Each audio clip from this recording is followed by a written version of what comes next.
అందరికీ నమస్కారం. ఈరోజు మనం చెప్పుకోబోయే కథ మొగుడా లేక ప్రియుడా ముగింపు భాగం. కథలోకి వెళ్ళబోయే ముందు మీరు కనుక మన ఛానల్ని ఫస్ట్ టైం చూస్తున్నట్లయితే తప్పకుండా మన ఛానల్ని లైక్ చేయండి, షేర్ చేయండి, సబ్స్క్రైబ్ చేయండి, బెల్ ఐకాన్ క్లిక్ చేసి ఆల్ అనే బటన్ని ప్రెస్ చేయడం మర్చిపోకండి. మన ఛానల్లో ఎంతో మంచి కంటెంట్తో, మోరల్తో ఉన్న కథలు, మనం తెలుసుకోవాల్సిన విషయాలు తెలియజెప్పే కథలు చాలా ఉన్నాయి. మీరు వినకపోతే ఒకసారి వినండి. మీకు నచ్చిన కథల్ని మన ఫ్రెండ్స్, ఫ్యామిలీ మెంబర్స్తో షేర్ చేసుకోండి. అలాగే ఛానల్ని విజిట్ చేసిన ప్రతి ఒక్కళ్ళు తప్పకుండా ఛానల్ని బూస్ట్ చేసి ఎంకరేజ్ చేస్తూ ఒక మంచి లైక్, కమెంటు పెట్టండి. ఛానల్ని సబ్స్క్రైబ్ చేసుకోవటం అస్సలు మర్చిపోకండి. మరి కథని ఎక్కడా స్కిప్ చేయకుండా వినండి. కథలోకి వెళ్ళిపోదామా? మొదటి భాగం దీనికి ముందే అప్లోడ్ చేసే ఉంది ఆల్రెడీ. మీరు వినకపోతే అది విని ఇది వినండి, మీకు క్లారిటీగా ఉంటుంది స్టోరీ. మరి కథలోకి వెళ్ళిపోదామా? రుద్ర తీరుతో, ఈ ఆలోచనలతో సరితకి నిద్ర పట్టట్లేదు, మనశ్శాంతి లేదు. మనసంతా ఒకటే అలజడే. ఒకవైపున అమ్మా నాన్నలకి చెప్తే తన్ని నిలువున పాతి పెట్టేస్తారో, అమ్మా నాన్నలు కులానికి మొదటి పీట వేస్తే డబ్బుకి రెండో పీట వేస్తారు. రుద్రకి ఉన్నటువంటి గుణగణాలు, డబ్బు, అందం, చదువు, ఆస్తి, అంతస్తు, కులం, గోత్రం ఒకటి కాదు. అసలు నిజం చెప్పాలంటే పోతపోసిన బంగారం లాగా ఉన్న అల్లుణ్ణి ఏ అత్తామామలు వదిలేసుకుంటారు? అంత నచ్చాడు రుద్ర అమ్మా నాన్నలకే. పైగా తన పెళ్ళి అవ్వగానే మామగారు తమ్ముడి చదువు బాధ్యతని ఆయన తీసుకుని తమ్ముడిని చాలా పెద్ద యూనివర్సిటీలో జాయిన్ చేసి పీజీ వరకు సింగిల్ అటెంప్ట్లో ఫీజు పే చేసేసాడు రాఘవ. వాళ్ళు అదొకటి రుణపడిపోయామని వంగి దండాలు పెడుతున్నారు. ఆ తర్వాత అబ్రాడ్ కూడా పంపించే బాధ్యత మాదని, రేపొద్దున మాటిచ్చి మాట తప్పామనే పేరు ఎందుకని తమ్ముడి పేరు మీద 50 లక్షల రూపాయలు బ్యాంక్ అకౌంట్లో వేసి మరీ పాస్ పుస్తకం చేతిలో పెట్టాడు మామగారు అమ్మా నాన్నలకే. దాంతో రుణపడిపోయాం అనుకుంటున్నారు వాళ్ళు. ఇక తమ్ముడు కోసం బైక్ కొనిచ్చాడు రుద్ర. వాళ్ళు చాలా హ్యాపీగా ఉన్నారు. కానీ ఎటొచ్చి తనే ఈ ఇంట్లో ఇమడలేకపోతోంది. ఏం చెయ్యాలి? మనసు ఎందుకు తన మాట వినట్లేదు? తనెందుకు మొగుడికి క్లోజ్ అవ్వలేకపోతుంది? అందరమ్మాయిల్లాగా జరిగిన విషయాలను మర్చిపోయి కట్టి కబోర్డ్లో పడేసి, మొగుడికి ఎటు నిజం తెలియదు కదా, తనేమీ చెప్పలేదు కదా అనే దాంతో ఎందుకు అతనితో శారీరకంగా కలిసి క్లోజ్ అయ్యి, ఇంటిమేట్ అయ్యి, గర్భవతి అయ్యి పిల్లల్ని కనలేకపోతుంది? ఎందుకు అతనితో తను ఒక భార్యగా అతనికి అన్నీ ఇవ్వలేకపోతుంది అనే అలజడితో ఆలోచనల్లో మునిగిపోయింది సరిత. ఇక్కడ కథ ఇలా జరుగుతూ ఉండగా మరొక వైపున ఆ రోజు సరితను కాదని దిలీప్ వెళ్ళిన తర్వాత అక్కడ కథ మరొకలా మొదలైంది. దిలీప్ ఎప్పుడైతే ఇలా సరిత అనే అమ్మాయిని ప్రేమించానని చెప్పాడో, దిలీప్ తండ్రి ప్రభాకర్ రావు చండశాసనుడు. ఆయన ఇంట్లో ఏదైనా సరే నీతి, నిజాయితీ, నికాల్స్గా జరగాలనుకుంటాడు. దిలీప్ ఇక్కడ సరితకు చెప్పిన పెద్ద అబద్ధం ఏంటంటే, చిన్నప్పటి నుంచి మడదల్ని మాట వరుసకు పెళ్ళామన్నారు, అంతే తప్ప నిజంగా వాళ్ళు పెళ్లి చేస్తారు అని అనుకోలేదు అని. నిజానికి ప్రభాకర్ రావు దిలీప్ పుట్టిన తర్వాత ప్రభాకర్ రావుకి పెద్ద మేనగోడలు గౌతమి, రెండో మేనకోడలు మహేశ్వరి పుట్టగానే తన పోలికలతో పుట్టిందనేది ఒకటే. వాళ్ళ అమ్మ మహేశ్వరి పేరే తన మేనగోడలకి పెట్టుకున్నాడు ప్రభాకర్ రావు. దాంతో పుట్టగానే తన పెద్ద కొడుక్కి పెళ్ళాం పుట్టిందని వాళ్ళు నిర్ణయం చేసుకున్నారు. చెల్లెలు ప్రభాకర్ రావుని తన పుట్టింటి బంధం తనతోనే పోకూడదని ప్రభాకర్ రావు చెల్లెలు సుగుణ ఆయన అడిగిన మొదటి కోరిక, ఆఖరి కోరిక తన కూతుర్ని కోడల్ని చేసుకోమని. ప్రభాకర్ రావు బావమరిది జగదీశ్వరరావుకి ప్రభాకర్ రావు మాట అంటే చాలా విలువ, గౌరవం, గురి కూడాను. బావమరుదులిద్దరూ అన్నదమ్ముల్లా ఉంటారు. ప్రభాకర్ రావుకి తన మేనగోడళ్ళంటే పంచప్రాణాలు. దిలీప్ కన్నా పెద్దమ్మాయి కాస్త చిన్నదే అయినప్పటికీ కూడాను చిన్నమ్మాయిని కోడలుగా చేసుకోవాలనేదే ఆయన కోరిక. ప్రభాకర్ రావు భార్య పేరు అనసూయ. ప్రభాకర్ రావుకి దిలీప్ కాకుండా మరో కొడుకున్నాడు. ఆ అబ్బాయి పేరు ఖత్విక్.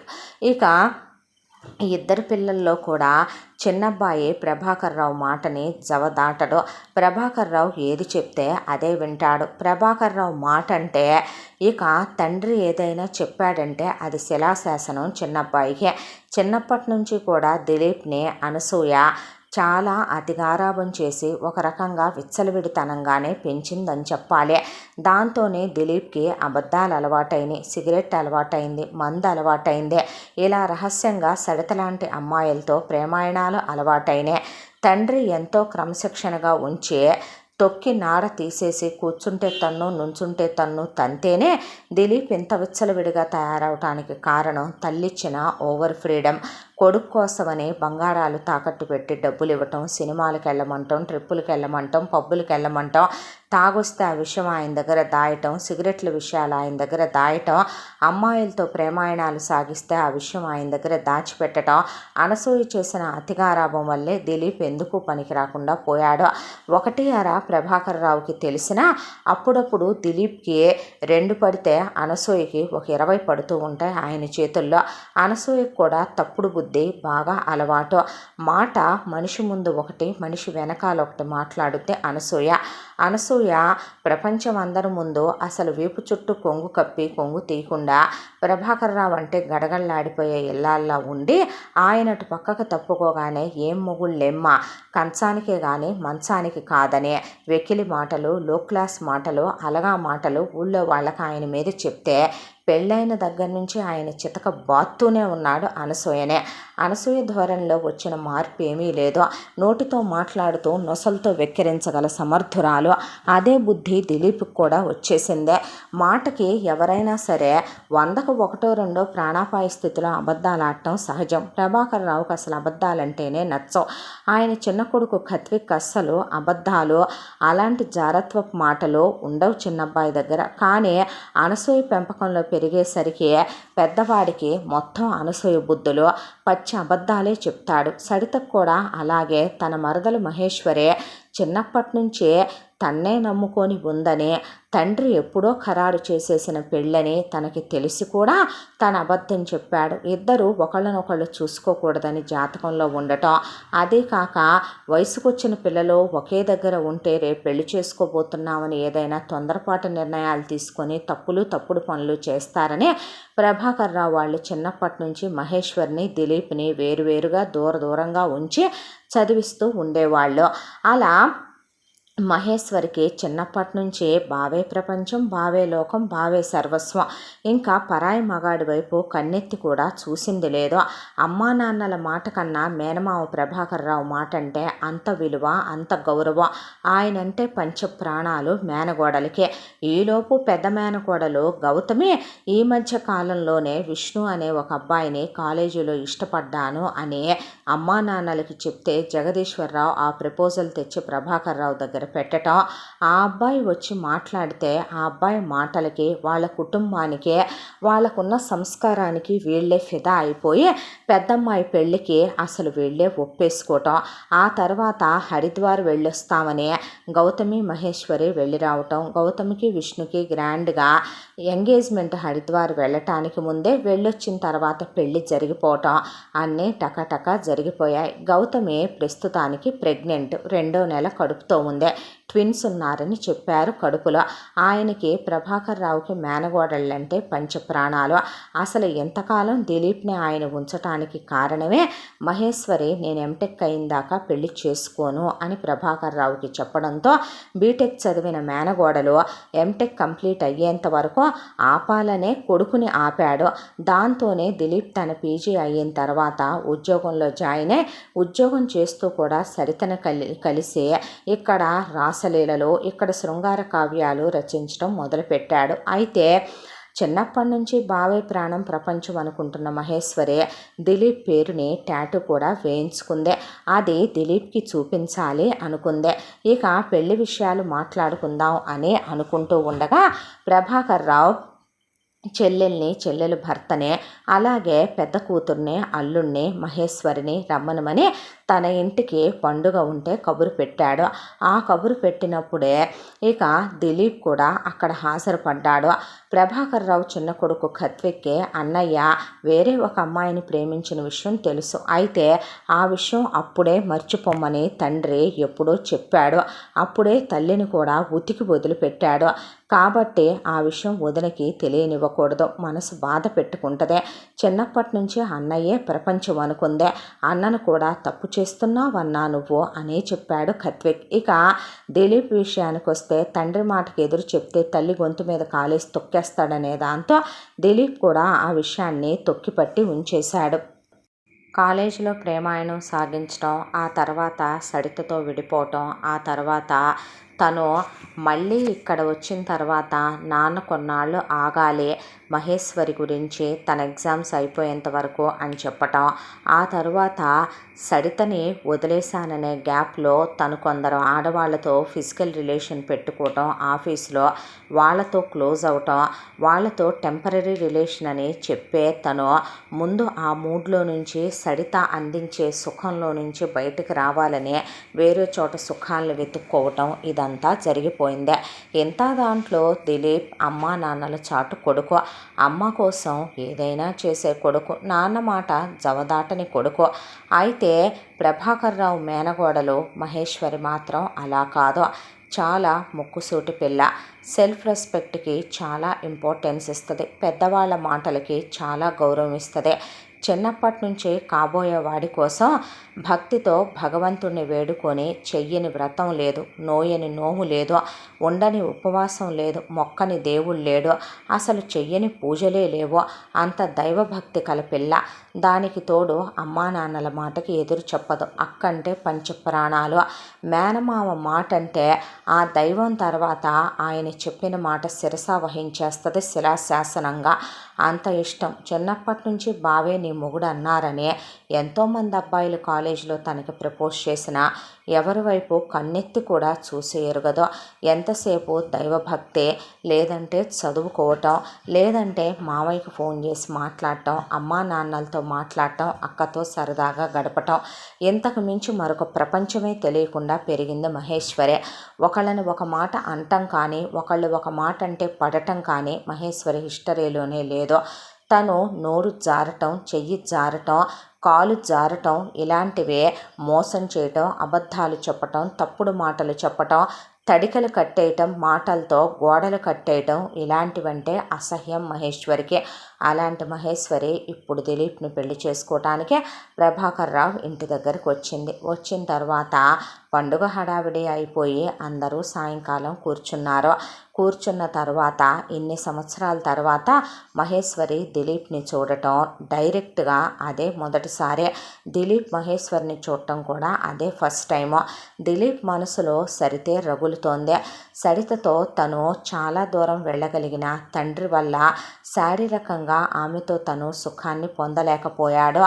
ఆమె పదే పదే గుర్తుకొస్తోంది. దానికి తోడు ఇప్పుడు మహేశ్వరిని పెళ్లి చేసుకుంటే రేపు తన లైఫ్ ఎలా ఉంటుంది?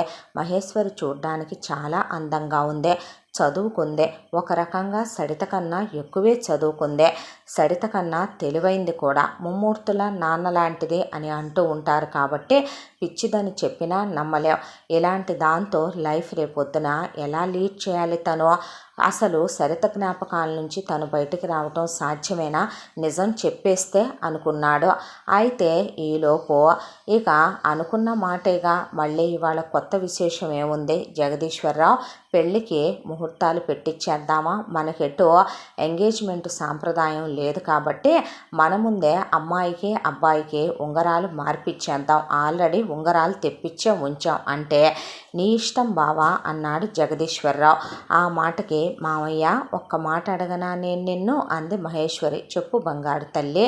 ఏంటమ్మా అన్నాడు ప్రభాకర్ రావు. అంటే నేను చిన్నప్పుడు నుంచి బావే ప్రపంచం లోకం అనుకొని పెరిగాను. బావ ఇన్నాళ్ల తర్వాత నన్ను కలిశాడు. ఇప్పుడు ఒక్కసారి నేను బావతో మనసు విప్పి మాట్లాడాలనుకుంటున్నాను. ఆ తర్వాత మీ ఇష్ట ప్రకారమే నేను ఎంగేజ్మెంటు పెళ్ళి చేసుకుంటాను అని చెప్పింది మహేశ్వరి. అలాగే నన్న తర్వాత సరే డాబా మీదకి వెళ్ళి మాట్లాడుకుందాం రా బావా అంటే దిలీప్ పైకొచ్చాడు. ఏంటి చెప్పు అన్నాడు. చూడు బావా, నువ్వు పుట్టగానే నేను పుట్టానని, నేను నీ పెళ్ళాన్ననే అమ్మ అడిగిందనే మామయ్య ఖరారు చేసి మాటిచ్చాడు. నిన్ను చాలా పవిత్రంగా పెంచుతున్నాను అనే. నువ్వు నేను కలిస్తే ఎక్కడ తొందరపాటు నిర్ణయాలు తీసుకునే ఒక అడుగు రాంగ్ స్టెప్ వేస్తామేమోనని నిన్ను నన్ను ఒక ఫోన్ కాల్ కాల్ మాట్లాడుకోనివ్వలా, ఇప్పటి వరకు డైరెక్ట్గా చూసుకోనివ్వలేదు. నా వరకు నేను చిన్నప్పటి నుంచి నువ్వే ప్రపంచం నువ్వే లోకం అనుకుంటూనే పెరిగాను. ఇప్పటి వరకు నాకు ఏ లవ్ అఫైర్లు లేవు. నేనెవరికి మనసు ఇచ్చింది లేదు, పుచ్చుకుందే లేదు. నాలాగే నువ్వు ఉండాలని రూలేమీ లేదు కదా బావా. నువ్వు ఎవరినైనా ఇష్టపడ్డావా? బ్రేకప్ లాంటి ఏదున్నా సరే నాతో ఓపెన్గా చెప్పు. నన్ను నువ్వు తర్వాత మోసం చేశానని, నా దగ్గర నిజం దాచానని, లేదా నువ్వు నాతో అబద్ధాలాడానని అనే మాటని నేను తీసుకోలేను. నేను అందరిలాంటి అమ్మాయిని కాదు. పర్వాలేదులే, మన బావేలే, మామయ్య కొడుకేలే అని తుడిచేసుకొని వెళ్ళిపోలేను. నేను ఏమైపోతానో, ఎదుటి వాళ్ళని ఏం చేస్తానో కూడా తెలియదు. నా దగ్గర తప్పుడు వేషాలు వేస్తే ఏదున్నా సరే ఓపెన్గా మాట్లాడు. బ్రేకప్పే ఉన్నా సరే అది ఎందుకు జరిగింది, ఎలా జరిగింది జెన్యూన్గా చెప్పు, మనం పెళ్లి చేసుకుందాం. అలాగే పెళ్ళైన తర్వాత మరొక విషయం బావా, తిడితే పడతాను, కొడితే ఊరుకుంటాను అని అస్సలు అనుకోకు. మరదలు కదా, ఏం చేసినా పడుద్దులే, సహించుద్దులే, భరించుద్దులే అనుకుంటే నా విషయంలో అలాంటివి ఒప్పవు అంటే అన్నాడు దిలీప్. అంటే నేను నీకు భర్తగా గౌరవం ఇస్తాను, విలువిస్తాను, ప్రేమిస్తాను. నీకంటూ ఎంత ప్రయారిటీ ఇవ్వాలో అంతా ఇస్తాను. అలాగే నా మాటకి నువ్వు విలువ ఇవ్వాలి, గౌరవం ఇవ్వాలి, నన్ను అర్థం చేసుకోవాలి. ఒకళ్ళతో ఒకళ్ళను ఇష్టాయిష్టాలని పంచుకోవాలి. ఒకళ్ళ ఇష్టాయిష్టాలని మరొకళ్ళ మీద రుద్దెయ్యాలని ఎప్పుడూ అనుకోకూడదు. నీకు నచ్చిన దాన్ని నేను విలువిస్తా, నాకు నచ్చిన దానికి నువ్వు విలువివ్వాలి. నాకు నచ్చింది నువ్వు తిను అని నేను ఎప్పుడూ కంపెల్ చేయను. నువ్వు నన్ను చేయకూడదు. నీకు నచ్చింది కట్టుకోమని నువ్వెప్పుడూ నన్ను హద్దులు ఆంక్షలు గీసి ఉంచకూడదు. నీకు నచ్చినట్టు నన్ను బ్రతకమని నా జీవితంలోని క్యాలెండర్లో పేజీలు నువ్వు, నీ జీవితంలోని క్యాలెండర్లో పేజీలు నేను నిర్ణయించకూడదు అనేసరికి దిలీప్కి దీనికి బాగా బలుపుంది, బాగా పొగరుంది. ఎంతైనా దీనమ్మ నా బాబును చూస్తూ కంది కదూ, మొత్తం ముసలోడు ముమ్మూర్తలా దిగిపోయాడు. దీని ముట్టె పొగరు, దీని మాటలు, దీని అహంకారం, దీని బలుపే అర్థమవుతుంది నాకు అని, ఇక్కడ దాకా వచ్చిన తర్వాత దాసేదేముంది అని నీకో విషయం చెప్పాలి నేను అన్నాడు దిలీప్. చెప్పు బావా అంది మహేశ్వరి. అయితే కరెక్ట్గా అన్న ఏం చెప్పబోతున్నాడో అర్థం చేసుకున్నాడు కత్విక్. దాంతోనే గబాగబా పైకొచ్చాడు. ఏంట్రా నువ్వు అన్నాడు దిలీప్. ఏం లేదు. ఏం మాట్లాడుకుంటున్నారా లవ్ బర్డ్స్ అని? అంతేమీ లేదులే, ఇప్పుడే చెప్పబోతున్నాడు. ఏంటి చెప్పు బావా అంటే, ఈలోపు అన్నట్టు ఒక విషయం చెప్పాలి. అవును వదిన, నువ్వు వచ్చేటప్పుడు ఈ ఊరి మీదగానే వచ్చినట్టున్నావుగా అన్నాడు. అవునరా అంటే, మరి వచ్చేటప్పుడు ఏంటమ్మా ఆ ఊరి నుంచి ఏమీ తేకుండా వచ్చావు అనేసరికి ఇక దిలీప్ చెప్దామనుకునేలోపు, మహేశ్వరి విందామనుకునేలోపు కావాలనే కత్విక్ అడ్డొచ్చాడు. అన్న ఏం చెప్తాడో దానివల్ల వదిన మనసు ఎంత బాధపడుద్దో, తమ రెండు కుటుంబాల మధ్య ఉన్న బంధాలు బంధుత్వాలు అన్న వల్ల అమ్మ వల్ల ఇప్పటికే ఊగులాడుతున్నాయి. తెగిపోతే తండ్రి తీసుకోలేడని తెలుసు. ఇక తను మాట్లాడుతూ ఉండగానే గౌతమి పైకొచ్చి, అమ్మ పిలుస్తోంది రావే, అలాగే మామయ్య రమ్మంటున్నాడు రా అనేసరికి, ఏం బావా ఏమైనా చెప్పాలా అనేసరికి, ఏమీ లేదులే అనేసాడు దిలీప్. తెలుసు బావా, నీకు నేనంటే ఇష్టమని, నువ్వు నా కోసమే ఎదురు చూస్తున్నావనే నాకు తెలుసు. కాకపోతే రేపొద్దున ఇద్దరి మధ్య మాట భేదం కూడా రాకూడదు, నాకు అది ఇష్టం ఉండదు అనేసింది మహే. అన్న తర్వాత ఆ రోజు గాజులు వాళ్ళు వచ్చారు కిందకే. చేతుల నిండా ఆడవాళ్ళంతా గాజులు వేయించుకున్నారు. మహేశ్వరి కూడా వేయించుకొని, నీకు ఇష్టమేనా బావా ఈ రంగు అని అడిగింది. వాడి బొంద, వాడికి అది కూడా తెలుసా బంగారు తల్లి, నువ్వు వేసుకున్నా బ్రహ్మాండంగా ఉంటాయమ్మా అన్నాడు ప్రభాకర్ రావు. అయితే ఆ గాజులు వేసుకుంటున్నప్పుడు కత్విక్ మహేశ్వరి చేతి వైపు చూశాడు. చేతి మీద దిలీప్ది పేరు టాటూ వేయించి ఉంది. అయితే పైన మహేశ్వరి చల్లగాలిలో అటు ఇటు తిరుగుతూ ఉండగా కత్విక్ వచ్చి, ఏంటి వదిన ఒకసారి బ్యాంగిల్స్ వెనక్కను ఎందుకురా అంటే, ఏంటిది అబ్బో మా అన్నను అంత ప్రేమించేశావన్నమాట అంటే, ఏ ప్రేమించకూడదా అంటే, నువ్వు దేవత వదిన, నీలాంటి గొప్ప వ్యక్తులు చాలా అరుదుగా ఉంటారు భూమి మీద. అబ్బో పెద్ద మాటలు మరి ఎక్కువైపోయినాయిలే కానీ ముక్కుకు తాడేసే అమ్మాయి రావాలిరా నీకు అనేసిన తర్వాత నవ్వుకుంటూ కిందకి వెళ్ళిపోయాడు. చల్లగాలిలో ఏం చేస్తున్నావే అంది గౌతమి. ఏం లేదక్క, ఎందుకో ఇలా ఉండాలనిపించింది అన్నాక కాసేపు తనకి ప్రైవసీ ఇవ్వు అన్నాడు విష్ణు. అలాగేలే బాబు, అయినా నువ్వు ప్రెగ్నెంట్ కదే, ఎందుకు వచ్చావక్క ఇలాగా అంది మహేశ్వరి. అన్న తర్వాత దిలీప్ అటు ఇటు తిరుగుతున్నాడు. కింద తిరుగుతుంటే, బావా ఒక్కసారి పైకి వస్తావా, నీతో ఒక ఇంపార్టెంట్ విషయం మాట్లాడాలి అని పైన నుంచి కిందకే అప్పుడు మొట్టమొదటిసారి ఫోన్ చేసి దిలీప్ని పైకి రమ్మనమని పిలిచింది మహేశ్వరి. వస్తున్నా అనే పైకి వచ్చాడు దిలీప్. ఆశాసగా బావకి తన చేతి మీదున్న టాటూ చూపిద్దాం అనుకుందే. అలాగే చేతులకు వేసుకున్న గాజులు చూసి బావ ముడిసిపోతాడు అనుకుందే.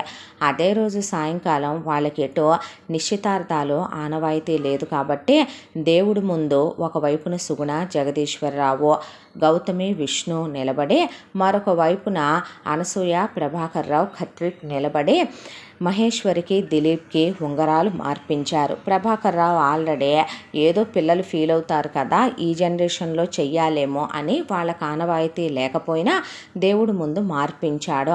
ఆ రోజు సాయంకాలం ఎంతో అందంగా తయారైంది మహేశ్వరి. ఇక అలాగే బావ తృప్తిగా చూసుకున్నాడో లేదో చూస్తాడు కదా అని పైకి రమ్మనమని పిలిచింది. అయితే దిలీప్ పైకి వచ్చాడు.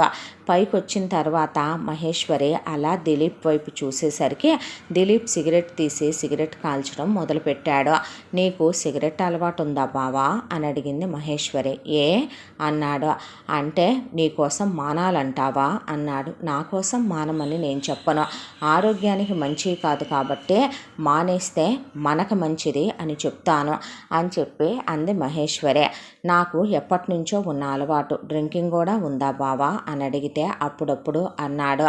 ఇంకేమేమి ఉన్నాయి బావా నీకు అలవాట్లు అన్న తర్వాత, పెళ్ళైన తర్వాత కూడా ఇవి కంటిన్యూ చేద్దాం అనుకుంటున్నావా అని అడిగింది మహేశ్వరి. అంటే పెళ్ళయింది, పెళ్ళాం వచ్చింది అని చెప్పి నా లైఫ్లో ఉన్న హ్యాపీనెస్, నా లైఫ్లో ఉన్న వాటన్నిటినీ నన్ను మానేయమంటావా?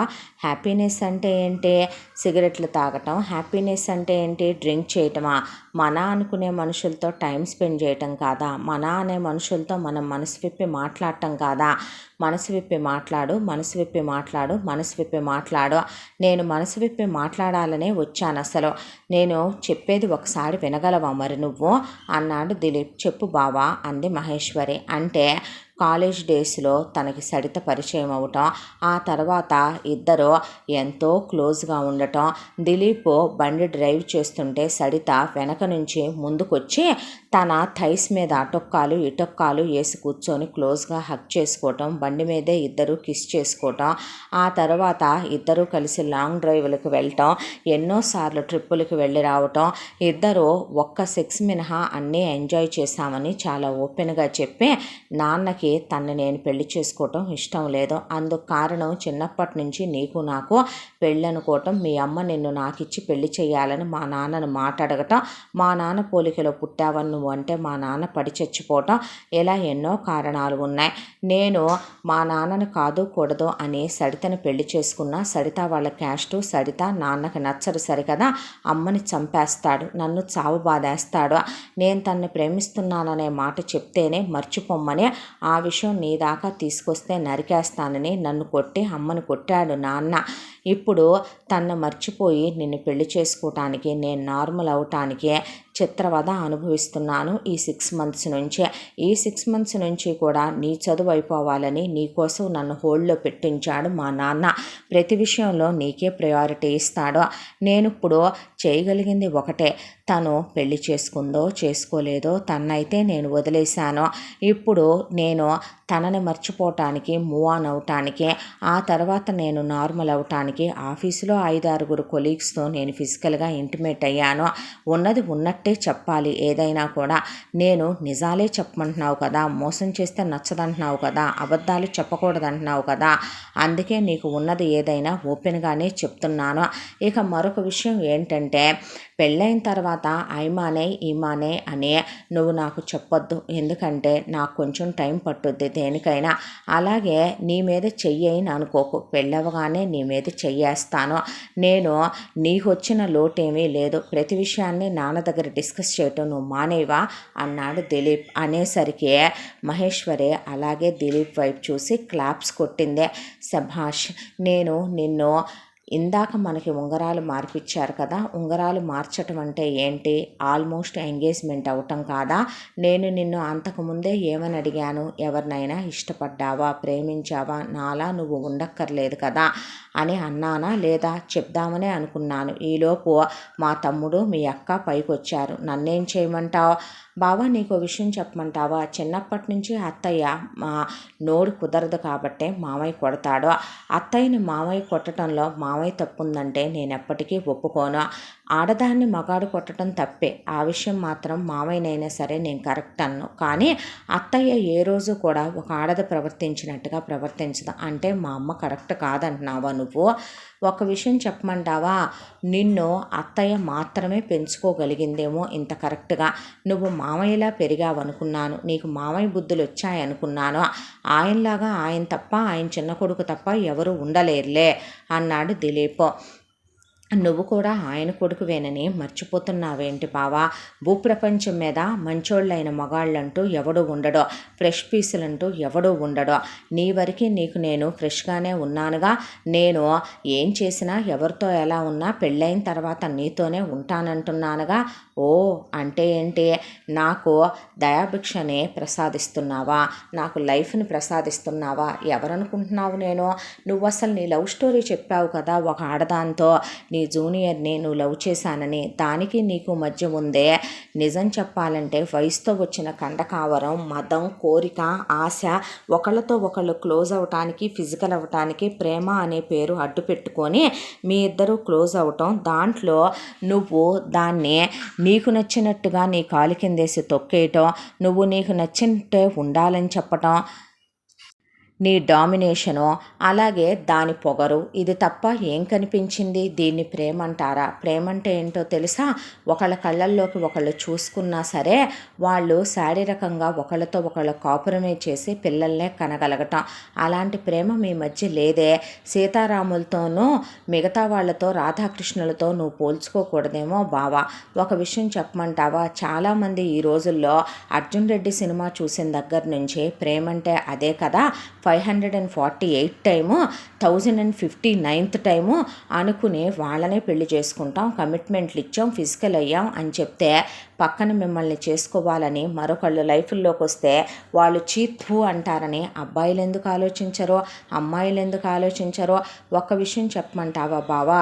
పెళ్ళికి ముందు ఎవరితో తిరిగేస్తే ఏముందలే, ఎవరితో క్లోజ్ అయితే ఏముందలే, పెళ్ళయిన తర్వాత నన్నే చేసుకుంటాడు కదా, మా మావయ్య భయభక్తుల్లో ఉంచుతాడు కాబట్టి నా ఒంటి మీద చెయ్యేస్తాడు, నాకేదో కడుపు చేస్తాడు అనుకునే అమ్మాయిని కాదు నేను. నా వాడికి నేను నువ్వే నా లైఫ్ అనుకొని చాలా పవిత్రంగా ఉన్నాను. అలాగే నువ్వు ఉంటావు అనుకున్నా, ఎందుకంటే నువ్వు నాకన్నా పెద్దోడివే. నీకు అన్నీ చెప్పే పెంచుకొచ్చాడు మావయ్య. మావయ్య అంత స్ట్రిక్ట్గా ఉంటేనే నువ్వు ఇంత విచ్చలవిడిగా ఎన్ని చేశావంటే, మావయ్య నిజంగా కత్విక్ని వదిలేసినంత ఫ్రీగా నిన్ను వదిలేస్తే నువ్వు నిజంగా ఎన్ని తప్పులు చేసేవాడివో నాకు బాగా అర్థమైంది. ఇప్పుడు ఒక విషయం చెప్పమంటావా? ఇక్కడ దాకా వచ్చింది కాబట్టి ఈ పెళ్లి చేసుకోవటం నాకు ఇష్టం లేదు. నా వాడికి నాకేమీ భూమి మీద నా కోసం అంటూ ఒక మగాడు పుట్టకుండా ఉండడు. నాకు నన్ను ప్రేమించే మొగుడు, నన్ను అర్థం చేసుకునే మగాడు కావాలి.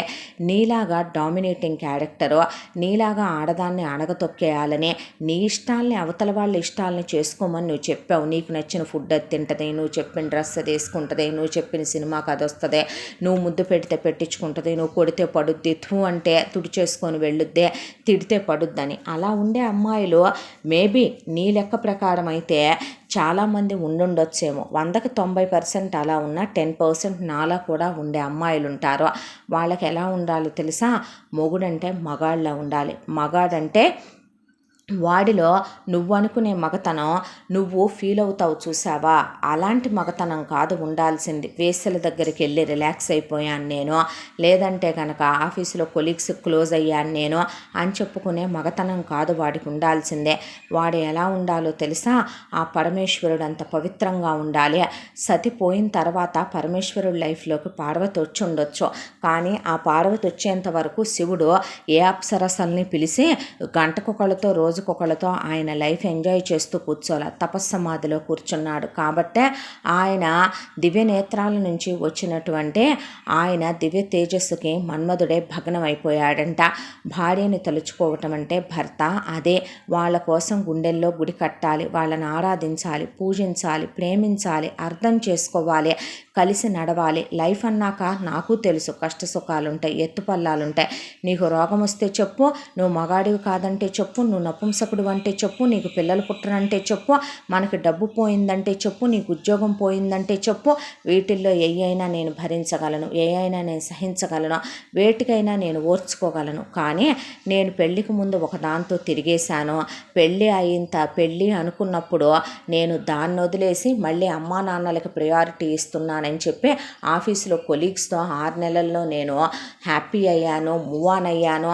ఆ తర్వాత ఇప్పుడు నిన్ను చేసుకొని చూడటానికి నువ్వు బాగుంటావు కాబట్టి నిన్ను వాడేయకపోతే మానా నూరుకోడు కాబట్టి నీ ఒంటి మీద చెయ్యేసి నీతో ఫిజికల్ అవుతాను, నీకు పిల్లల్ని ప్రసాదిస్తాను. ఇవన్నీ వద్దు.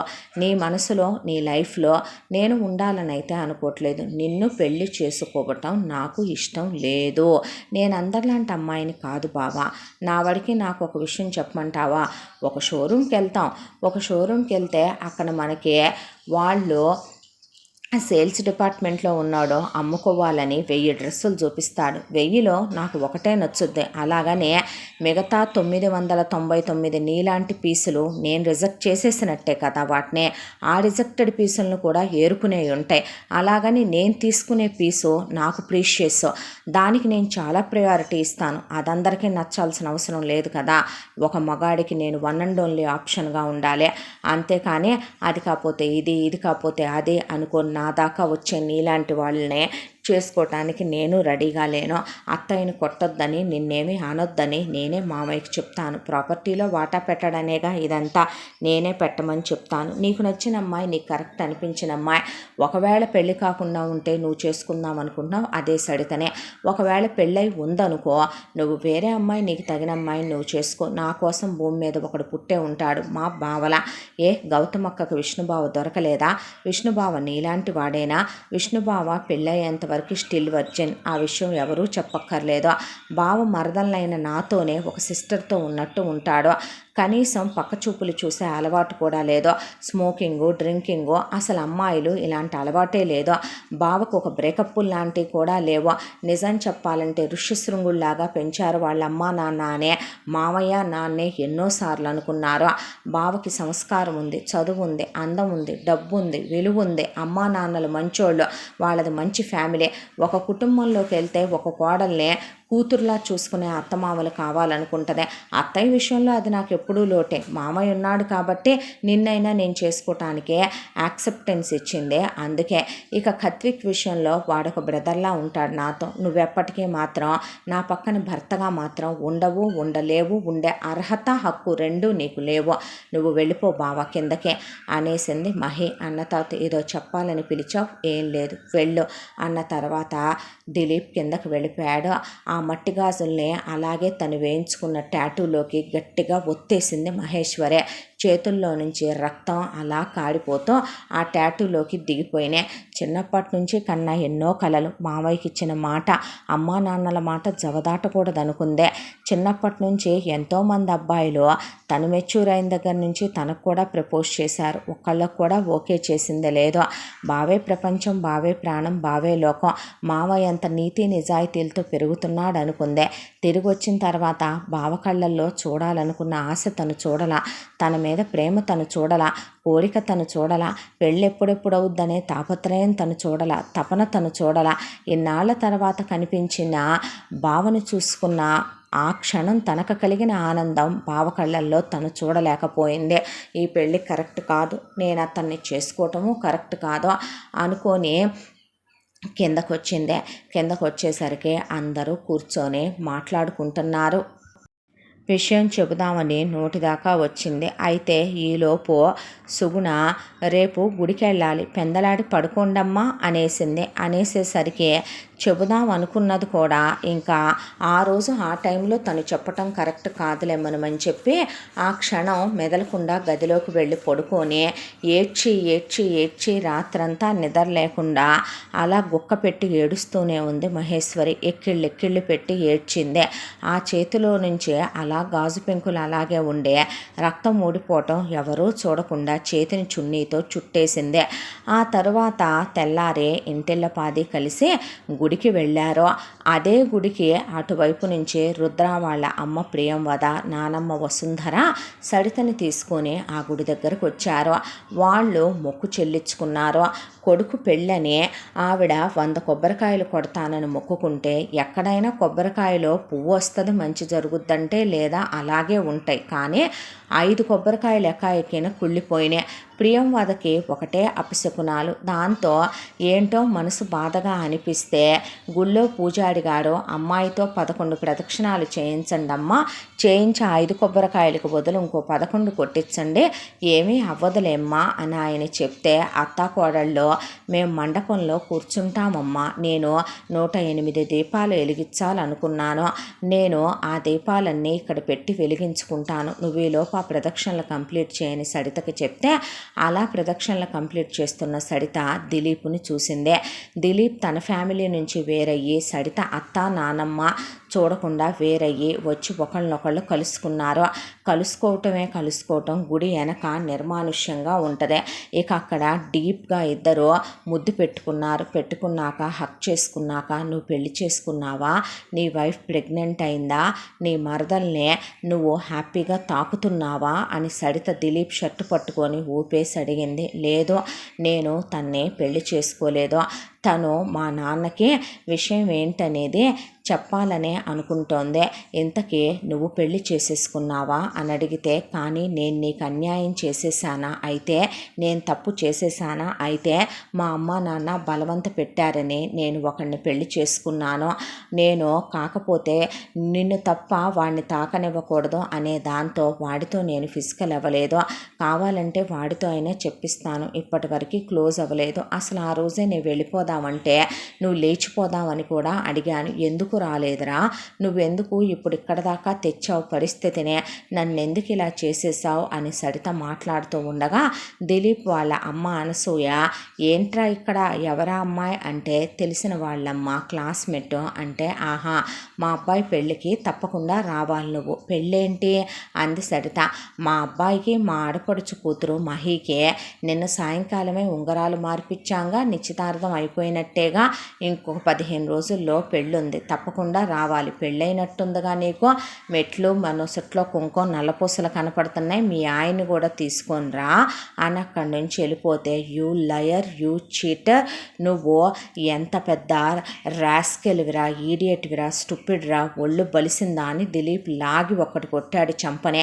తిప్పి సరిత కూడా ఒక్కటి తీసింది. ఇదివరకిట్లాగా మాట అంటే పడతాననుకుంటున్నావా, నేను మారాను, నా మొగుడు నీకన్నా అందంగా ఉంటాడు, చదువుకున్నాడు, హైజీన్గా ఉంటాడు, క్లాస్గా ఉంటాడు, అసలు వాడి బాడీ ఎలా ఉంటుందో తెలుసా, ఒక ఆడది తప్పించిపోయి తపనతో వాడితో కలవాలనేలా ఉంటుంది, అలాంటి వాడిని నీ మీదున్న కోరికలు దహించిపోవటంతో నేను హోల్డ్లో పెట్టుంచితే నువ్వు మాత్రం ఎలా ఎంగేజ్మెంట్ చేసుకున్నావురా, పైగా నాటకాలు వేస్తూ నాతో నువ్వు నా మరదలకి చెప్పా, నా మరదలు మా నాన్నతో మాట్లాడతానందని నువ్వు డ్రామాలు వేస్తున్నావా, యూ చీప్ ఫెలో అనే సడిత అక్కడి నుంచొని మాట్లాడుతూ ఉండగా ప్రియంవద వసుంధర అక్కడికి వచ్చి సరిత అన్నారు. అనేసరికి అత్తమ్మ అనేసరికి ఎవరితనో అంటే తెలిసినతనో, కాలేజీలో కలిసి చదువుకున్నాం, ఆహా సరే నువ్వు త్వరగా మాట్లాడరా అమ్మ, మేము కారులో ఉంటాం, మాట్లాడాల్సింది ఏమీ లేదులే అత్తయ్య, బాగున్నావా అని అడిగాను. చాలా చాలా బాగున్నాడని తెలిసిందే,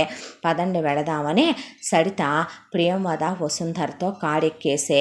వెళ్తూ వెళ్తూ ఒక్క నిమిషం అని కారు దిగి వెనక్కొచ్చి దిలీప్ షర్టు పట్టుకొని, నువ్వేంటనేది చూపించావు కదా, డబల్ గేమ్ ఆడావు కదా, అంటే నీ మరదల్ని చేసుకొని నన్ను ఉంచుకుంటావేంట్రా, వాడిని వదిలేసి రావటానికి కూడా నేను నీ కోసం సిద్ధపడ్డాను, వాడి చేత నేను ముట్టుకోనివ్వలేదు, కానీ ఇప్పుడు నేనంటే ఏంటో ఏం చేయబోతున్నానో చూస్తావు నువ్వు అని సరిత అలా వెళ్ళిపోయిందే. తర్వాత దిలీప్ వాళ్ళు ఇంటికొచ్చారు. ఇంటికొచ్చి రాగానే మహేశ్వరి కూర్చొని, మామయ్య నీతో మాట చెప్తా కాదనవుగా నువ్వు అని అడిగితే, ఏంటి బంగారు తల్లి అన్నాడు ఆయన. ఏంటి బంగారు తల్లి అని అడిగితే, మామయ్య అది ఒక విషయం చెప్పాలంటే, అప్పుడు ఆయన చేయి పట్టుకొని చేయి చూసి ఏంటమ్మా ఇదంతా అని అంటే కత్విక్ దగ్గరకు వచ్చి చూశాడు. ఆ టాటూలోకి గాజులన్నీ దిగిపోయినాయి. ఎందుకో మనసంతా అపశకునం అనిపించింది. అయితే ఆయన ఫస్ట్ ఎయిడ్ బాక్స్ తెమ్మనమని వెంటనే డాక్టర్ కబురు పెట్టి ముందు మహేశ్వరిని మాట్లాడేది ఆపమని ఆ చెయ్యంతా క్లీన్ చేయించితే, ఆ వచ్చిన డాక్టరు, అమ్మ టాటూ రిమూవ్ చేయించాలి అంటే చేయించేస్తాను డాక్టర్ అన్న తర్వాత, అలాగేనమ్మా అని ఇన్ఫెక్ట్ అయింది చూడు, నిన్నే ఇప్పుడు తగిలినట్టుందిగా అమ్మ అంటే, పర్లేదులే డాక్టర్ గారు అని ముక్కలన్నీ తీసేసి ఆయన నీట్గా చేతికి కట్టేశాడు. ఏమైంది వదిన అని కత్విక్ అంటే, ఏం లేదులేరా అని చెప్పి అలా కూర్చునే.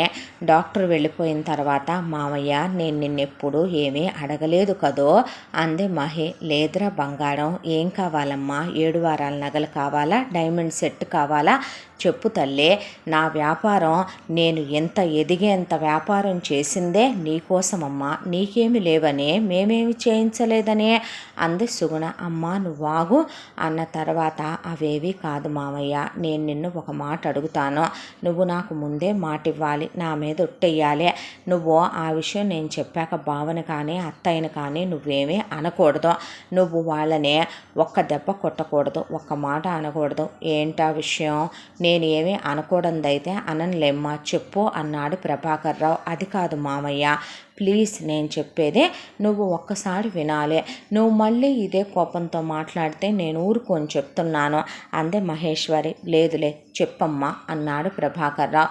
అన్న తర్వాత కరెక్ట్గా మహేశ్వరి, మామయ్య చిన్నప్పటి నుంచి నేను నీ పోలికంటారు కదో, నన్ను నీ ఇంటికి కోడలుగా తెచ్చుకుందాం అనుకున్నావు కదూ మామయ్య అంటే, అవును నాన్న అన్నాడు ఆయన. మా అమ్మవే నువ్వు, మళ్ళీ నా ఒళ్ళో ఆడుకోవటానికి పుట్టావమ్మా ఈ మామయ్యకి, ఏంది ఈ పిచ్చిగోల అన్నారు సుగుణ జగదీశ్వరరావు. ఏమైందే అంది గౌతమి.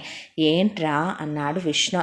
ఈలోపు దిలీప్కి సరిత ఫోన్ చేసి, ఇప్పటి నా మొగుడిని దూరం పెట్టాను, ఈరోజు నా మొగుడితో నేను ఫిజికల్ అవుతున్నాను, నా శరీరాన్ని విస్తరి చేసి నా అందాలని వాడికి వడ్డించబోతున్నాను, ఏం పిక్కుంటావో పిక్కోరా, ఇప్పటి వరకు నేను వాడిని ముట్టుకోనివ్వకుండా ఉంచిందే నువ్వు వస్తావు నా లైఫ్లోకి తిప్పి, నేను వర్జిన్గా నీతో కలవాలనుకున్నాను, కానీ ఇప్పుడు మాత్రం నా మొగుడితో నేను కలుస్తున్నాననే మెసేజ్ పెట్టింది. దాంతో మహేశ్వరి, అది మామయ్య ఈ పెళ్ళి అని చెప్పబోతే చేపట్టుకొని, ముందు నువ్వు నాతోరా అన్నాడు. నాతోరా అంటే, బావ మాట్లాడినివ్వు, ఏదో చెప్పాలంటుంది కదరా అన్నాడు ప్రభాకర్ రావు.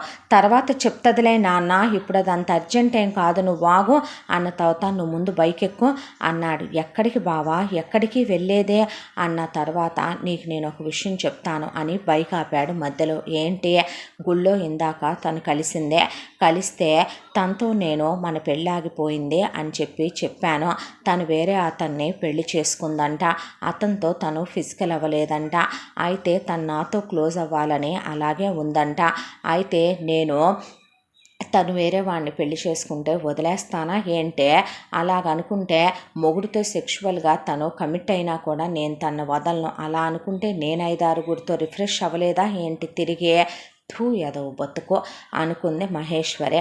ఏంటే అంటే, ఏమీ లేదులే, కొన్నిటి గురించి వినాలన్నా కూడా వెగటగా ఉంటుంది అంది మహేశ్వరి. నువ్వు లక్ష అనుకో, నువ్వు నీ ముట్ట పొగరు తెలిసిందే కదా, పిచ్చి పిచ్చిగా మాట్లాడితే చెప్పు తెగి పళ్ళు రాలుతాయి నీకు, జాగ్రత్త. ఎంత బలుపు దేనికి? అదే సడిత అయితే గనక ఏడిసి నా కాళ్ళు పట్టుకొని నా కాళ్ళ వెంట దేకేదదే.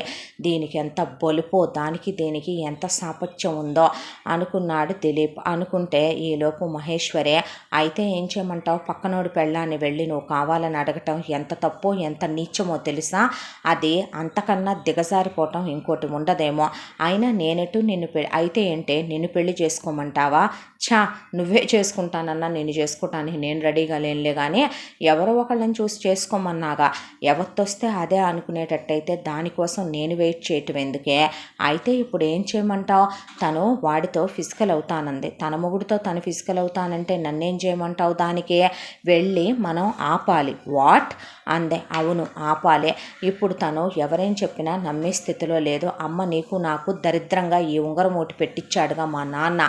దాంతో ఎంగేజ్మెంట్ అయిపోయిందనగానే నేను ఫ్రాడ్ని, తను మోసం చేశాను అనుకొని నన్ను అసహించుకొని వెళ్ళిపోయిందే. నువ్వే చెప్తే తప్ప తను ఇప్పుడు ఎవరు చెప్పినా మన ఇద్దరి మధ్య ఏమీ జరగలేదని నమ్మదో. నేను చెప్పను బావా, అలాంటి కరెక్ట్ కాదో. నీకు పళ్ళు రాలుతాయి చెప్తున్నా, నీకు చెప్పు తెగుద్ది చెప్తున్నాను. వేరే వాళ్ళ మొగుళ్ళని వదిలేసి నీతో రమ్మనమని నేను వెళ్ళి మాట్లాడితే నన్ను ఏమంటారో తెలుసా? బ్రోకర్ అంటారు. కుక్కను కొట్టినట్టు కొడతారు, నా ముఖాన్ని ఉమ్మూస్తారు. రేపు నాకు పెళ్ళవ్వాలి తెలుసా? ఏంటి అంత తప్పించిపోతున్నావు? దాని మొగుడిని ఏమన్నా నువ్వు తగులుకుంటావా ఏంటి అని అడిగాడు దిలీప్. పిచ్చగా ఉందా ఏంటి నీకు? నీలాగా పక్కన వాళ్ళ పెళ్ళాలని తగులుకోవాలి, పక్కన వాళ్ళ పెళ్ళాల దగ్గరికి వెళ్ళాలి అనేలాంటి ఆలోచనలు నాకు ఉండవు. అయినా అసలు నువ్వు చేసే తప్పంటే వినవే, నీ కాళ్ళు పట్టుకుంటానే, నీకు దండం పెడతాను. దాన్ని వాడు టచ్ చేస్తే నేను తట్టుకోలేనే. ఇప్పుడేగా తను వాడితో ఫిజికల్ అయినా నేను వదిలిపెట్టనన్నావు. అప్పప్పప్పబ్బా, నాకు ఈ నరకమేంటే నీతో? ఏమో, నువ్వు ఒకళ్ళని చెయ్యాలనుకుందే ఒకళ్ళ విషయంలో నీకు జరుగుద్దేమో మరి వెనక్కి తిరిగి వచ్చే అనేసింది మహేశ్వరి. అనేపాటికి నీకు దండం పెడతాను తల్లి రా అమ్మ అన్న తర్వాత ముందు ప్రియంవద వసుంధరతో బయలుదేరిన సరిత మధ్యలోనే కారు ఆపి, మీరు వెళ్ళిపోండి, నేను కాటేజ్కి వెళుతున్నాను, నేను ఈరోజు రాను అత్తయ్య, నేను ఆయనతో కాస్త ప్రైవేట్ స్పేస్ కావాలనుకుంటున్నాను అంటే అలాగే లేమ్మ అని వాళ్ళు వెళ్ళిపోయారు. వెళ్ళిపోయిన తర్వాత రుద్రకు ఫోన్ చేసి, వెంటనే రా, నీకోసం 1000 కళ్ళతో ఎదురు చూస్తూ ఉంటాను, పలానా చోట నేను సూట్ రూమ్ బుక్ చేశాను, నీకోసం నేను 1000 కళ్ళతో ఎదురు చూస్తున్నాను, నా అందాలు ఈరోజు నీకు నైవేద్యంగా ఇవ్వాలనుకుంటున్నాను. ఏంటి సడన్గా ఎంత చేంజో అన్నాడు రుద్ర. ఏంటంటే ఏం చెప్పనో, నాకు ఇంకా నీకు దూరంగా ఉండాలనిపించట్లేదు. నీ మగతనం, నాలో ఉన్న ఆడతనాన్నే ఒక రకంగా చెప్పాలంటే కనుక నేను భయపడే భయాలన్నిటినీ తొలగించేసి నీకు దగ్గరవ్వాలని నా మనసుని పదే పదే తప్పించిపోయేలా చేస్తోంది. రావా ప్లీజ్ అంది సరిత. అంటే ఒక 1/2 అవర్, నువ్వు వెంటనే బయలుదేరి రాపోతే నేను చచ్చినంత ఒట్టే అన్న తర్వాత రుద్ర ఎంత భార్య అలా అడిగినా సరే ఫస్ట్ టైం క్లోజ్ అవ్వబోతున్నాం, ఇంటిమేట్ అవ్వబోతున్నామని అర్థమైందే. భార్య అందుకే పిలిచిందని అర్థమైందే. లొకేషన్ షేర్ చేసిందే. ఈలోపు సరితెళ్ళే అక్కడ 4 కాటేజీలుంటే ఒకటి బుక్ చేసిందే. ఫ్యాన్ నిండా గులాబీ రెక్కలు వేయించింది, రూమ్ అంతా గులాబీ పూలు చల్లించింది, క్యాండిల్స్ పెట్టించింది, పర్ఫ్యూమ్స్ వేయించింది. తను ఆల్రెడీ తన బట్టలు తీసేసి స్నానం చేసి ఫ్రెష్ అయ్యే తను ఒట్టి బాత్ గౌన్ మాత్రమే వేసుకుంది. దానికి కూడా టైం వేస్ట్ చేయాలనుకోవట్లేదు నేను అని. ఆ తర్వాత ఈలోపు రుద్ర ఒక డైమండ్ స్టోర్కి వెళ్ళి భార్య కోసం డైమండ్ నెక్లెస్ తీసుకున్నాడు. ఎప్పటికీ మెమరబుల్గా ఈరోజు గుర్తుండిపోవాలనే దాంతో రోజెస్ తీసుకున్నాడు, చాక్లెట్స్ తీసుకున్నాడు.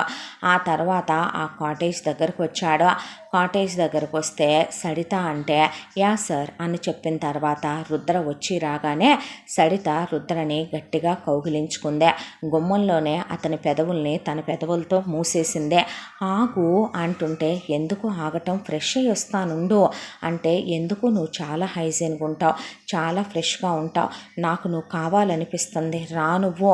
అబ్బో నీకు ఏదొచ్చినా తట్టుకోలేమనుకుంటా, మరీ ఇంత పిక్స్లు ఏంటి, ఒళ్ళు ఇలా కాలిపోతుందే అంటే నువ్వు రావాల్సిందే అని సరిత అప్పటికే సంసార సామర్థ్యతని పెంచే ట్యాబ్లెట్ వేసిన పాలు రుద్ర వద్దు ఆగు అంటున్నా సరే రుద్రక తాగిచ్చేసిందే.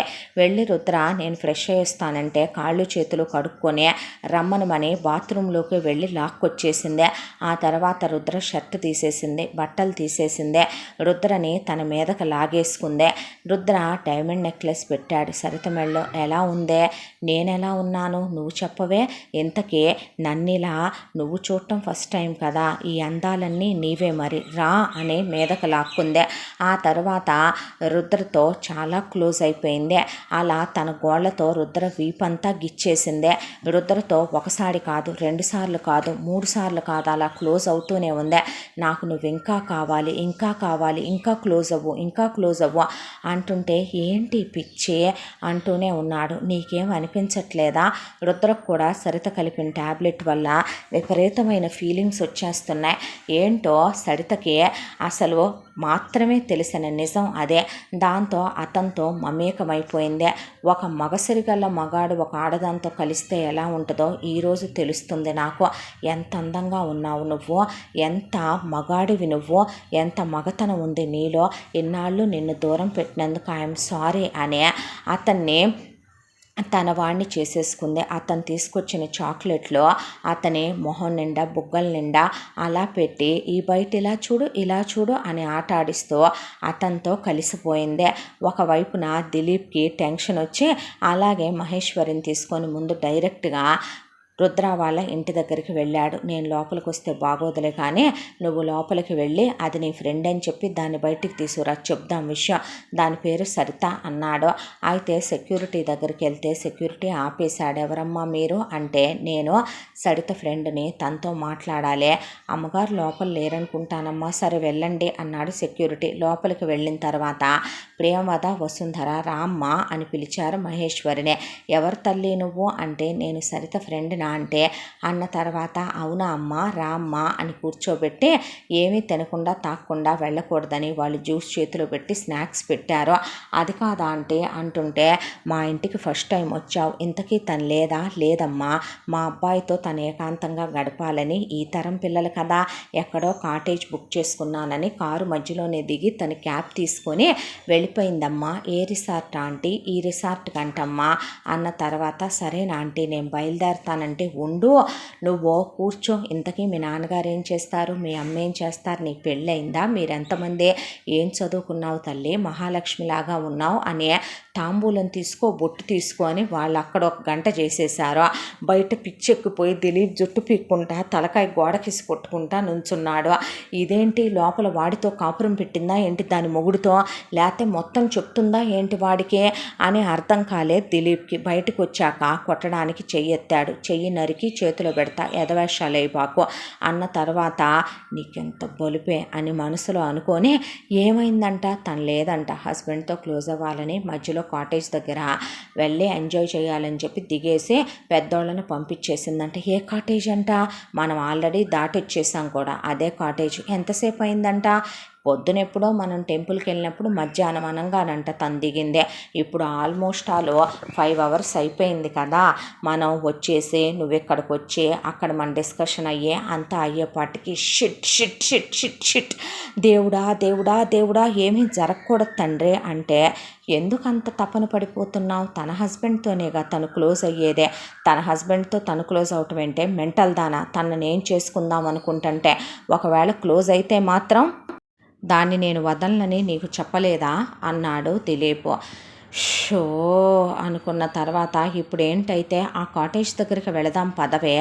ఏంటి బావా అసహ్యంగా ఇది చండాలంగా ఏం మాట్లాడుతున్నావో అర్థమవుతుందా నువ్వు అంటే దిలీప్ తపన పడిపోతూ నువ్వు వస్తావా రావా వస్తావా రావా అని మహేశ్వరిని అలా బండి మీద ఎక్కించుకొని తీసుకెళ్ళాడు. తీసుకెళ్ళిన తర్వాత ఇలా సరిత అనే ఆవిడ్ని కలవాలి అని చెప్తే మేము ముందు వాళ్ళని అడగాలి, వాళ్ళు ఓకే అంటే మిమ్మల్ని పంపించాలి, అప్పటి వరకు మీరు ఇక్కడ వెయిట్ చేయండి అని చెప్పి అంటే ఏం పిచ్చగా ఉందేంట్రా అని చెప్పి దిలీప్ రిసెప్షన్ వాళ్ళతో తగాదాలు పెట్టుకున్నాడు.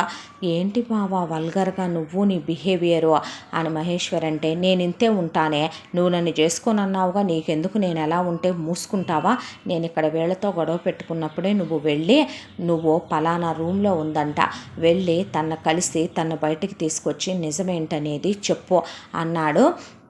దిలీపు ఎట్టి పరిస్థితుల్లో తన వాడితో కలిసి ఉండదు అనిపిస్తోంది, నువ్వు వాళ్ళిద్దరినీ కలవకుండా చేయవా అని అంటూ ఉండగానే అప్పటికే దాదాపు సడిత 4-5 టైమ్స్ రుద్రతో కలవటం అయిపోయింది. సడిత ఒళ్ళు మర్చిపోయి పడుకుంటే రుద్ర లేచి సడితకు అలా బెడ్షీట్ కప్పి లేచి నీరసంగా అనిపించి టవల్ కట్టుకుని బయట స్విమ్మింగ్ పూల్ ఉంటే పూల్ దగ్గరకు వచ్చి నిలబడ్డాడు. నిలబడి తనకెటూ మందు సిగరెట్ అలవాట్లేదు కాబట్టి నీరసంగా అనిపించి అలా వ్యూ చూస్తూ జ్యూస్ తాగుతూ నుంచున్నాడు. దూరం నుంచే వస్తూ ఉండగా మహేశ్వరికి ఎక్కడో చూసిన జ్ఞాపకం అన్నట్టుగా ఎదురుగా రుద్ర కనిపిస్తుంటే, అదేంటి కాటేజ్ నెంబర్ ఇదన్నాడు, చూస్తే ఇతనున్నాడేంటి అని అలా మహి వస్తూ ఉండగా రుద్ర మహిని చూసి గుర్తుపట్టి హాయ్ అన్నాడు. అనేసరికి ఎగిరిపోయిన ఫ్యూజులు మహేకి. ఎంత మంచోడు, దీన్ని చేసుకున్నాడా, దీనికి మొగుడా, దేవుడా అనుకొని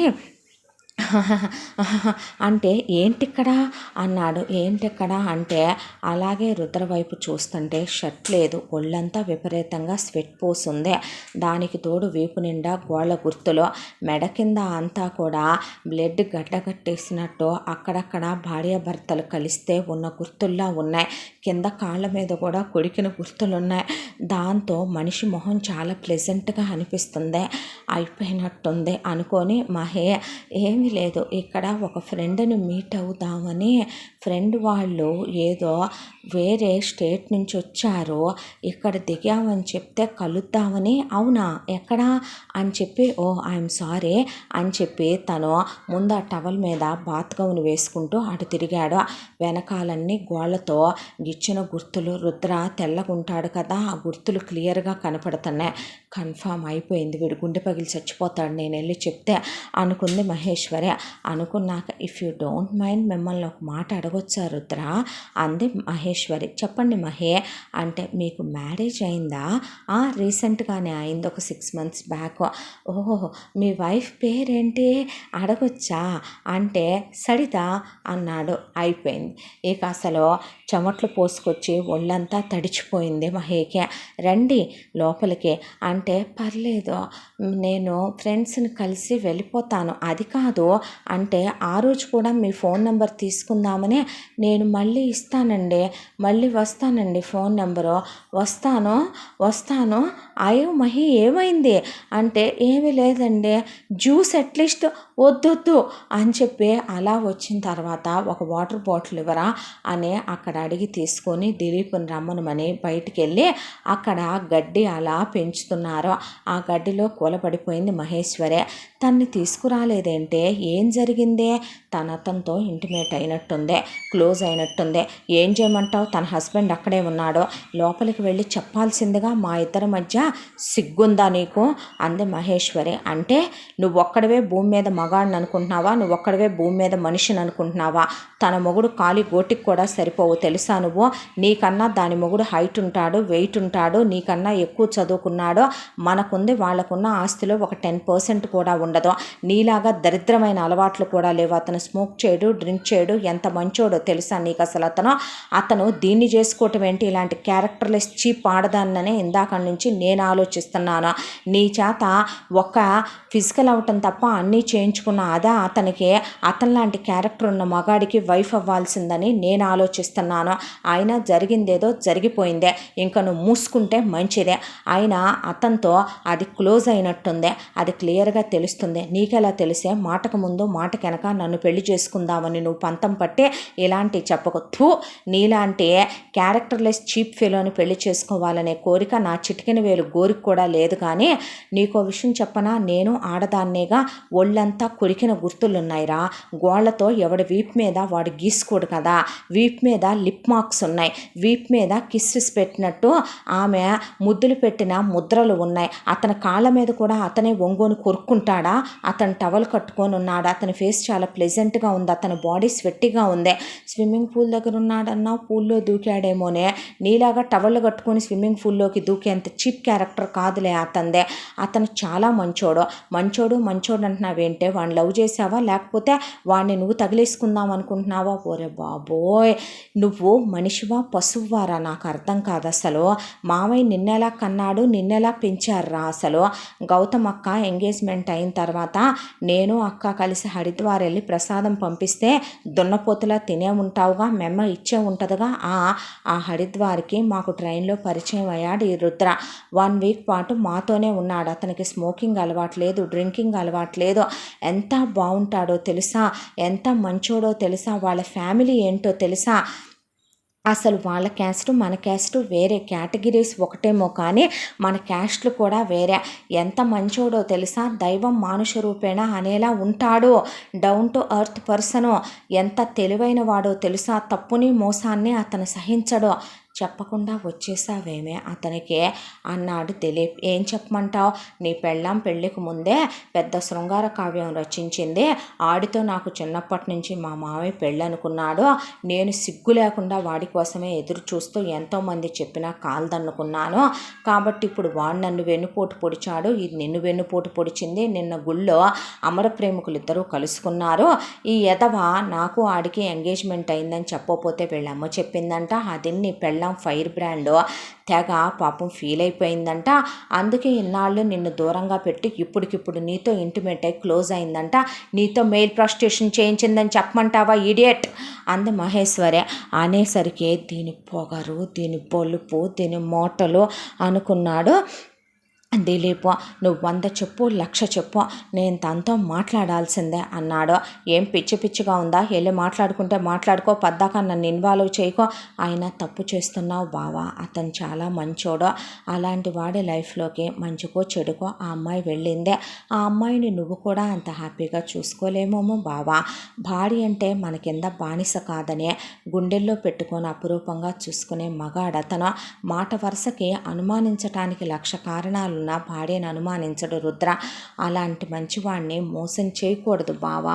నువ్వు తను పెళ్ళైపోయే ఇప్పుడు తను ఒకళ్ళు ఇల్లాలైన తర్వాత ఇంకా మీరు క్లోజ్గా ఉండాలనుకోవటం, మాట్లాడుకోవటమే తప్పు బావా.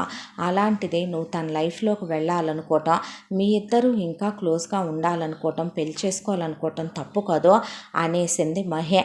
అన్న తర్వాత నువ్వెన్నైనా చెప్పు, ఎన్నైనా చెప్పని 4 వాటర్ బాటిళ్ళు నెత్తి మీద పోసుకున్నాడు.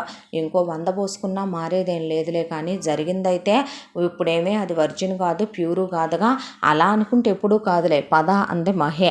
అనేసరికి నీకు నా ప్రేమ అంటే చీపు, నేనంటే చీపు, సరితంటే చీపు, నీకు ప్రతిదీ చీపే నా విషయంలో. చీప్ ఫెలోస్ గురించి, చీప్ ఆడవాటి గురించి మళ్ళీ చీప్ చీప్ చీప్ అని చెప్పుకునేదేముందే. ప్రేమకు అర్థాలు ఎన్నో, వాటికి విపరీత అర్థాలు కలిగించి వాటిని ఎన్నెన్నో అర్థం లేని అర్థాలుగా మార్చేస్తూ ఉంటారు మీలాంటి వాళ్ళు. ఇహ బయలుదేరదామా, మామయ్య వాళ్ళు ఎదురు చూస్తూ ఉంటారు అని మహేశ్వరి పదవయ్య అని దిలీప్ని బయలుదేరదీయించేసిందే. ఆ తర్వాత రుద్ర మళ్ళీ లోపలికి వెళ్ళిన తర్వాత సరిత మళ్ళీ నువ్వు నాకు కావాలని రుద్రతో మళ్ళీ క్లోజ్ అవటం. ఒక రోజులో 9 times ఒక మగాడితో క్లోజ్ అయింది రుద్ర.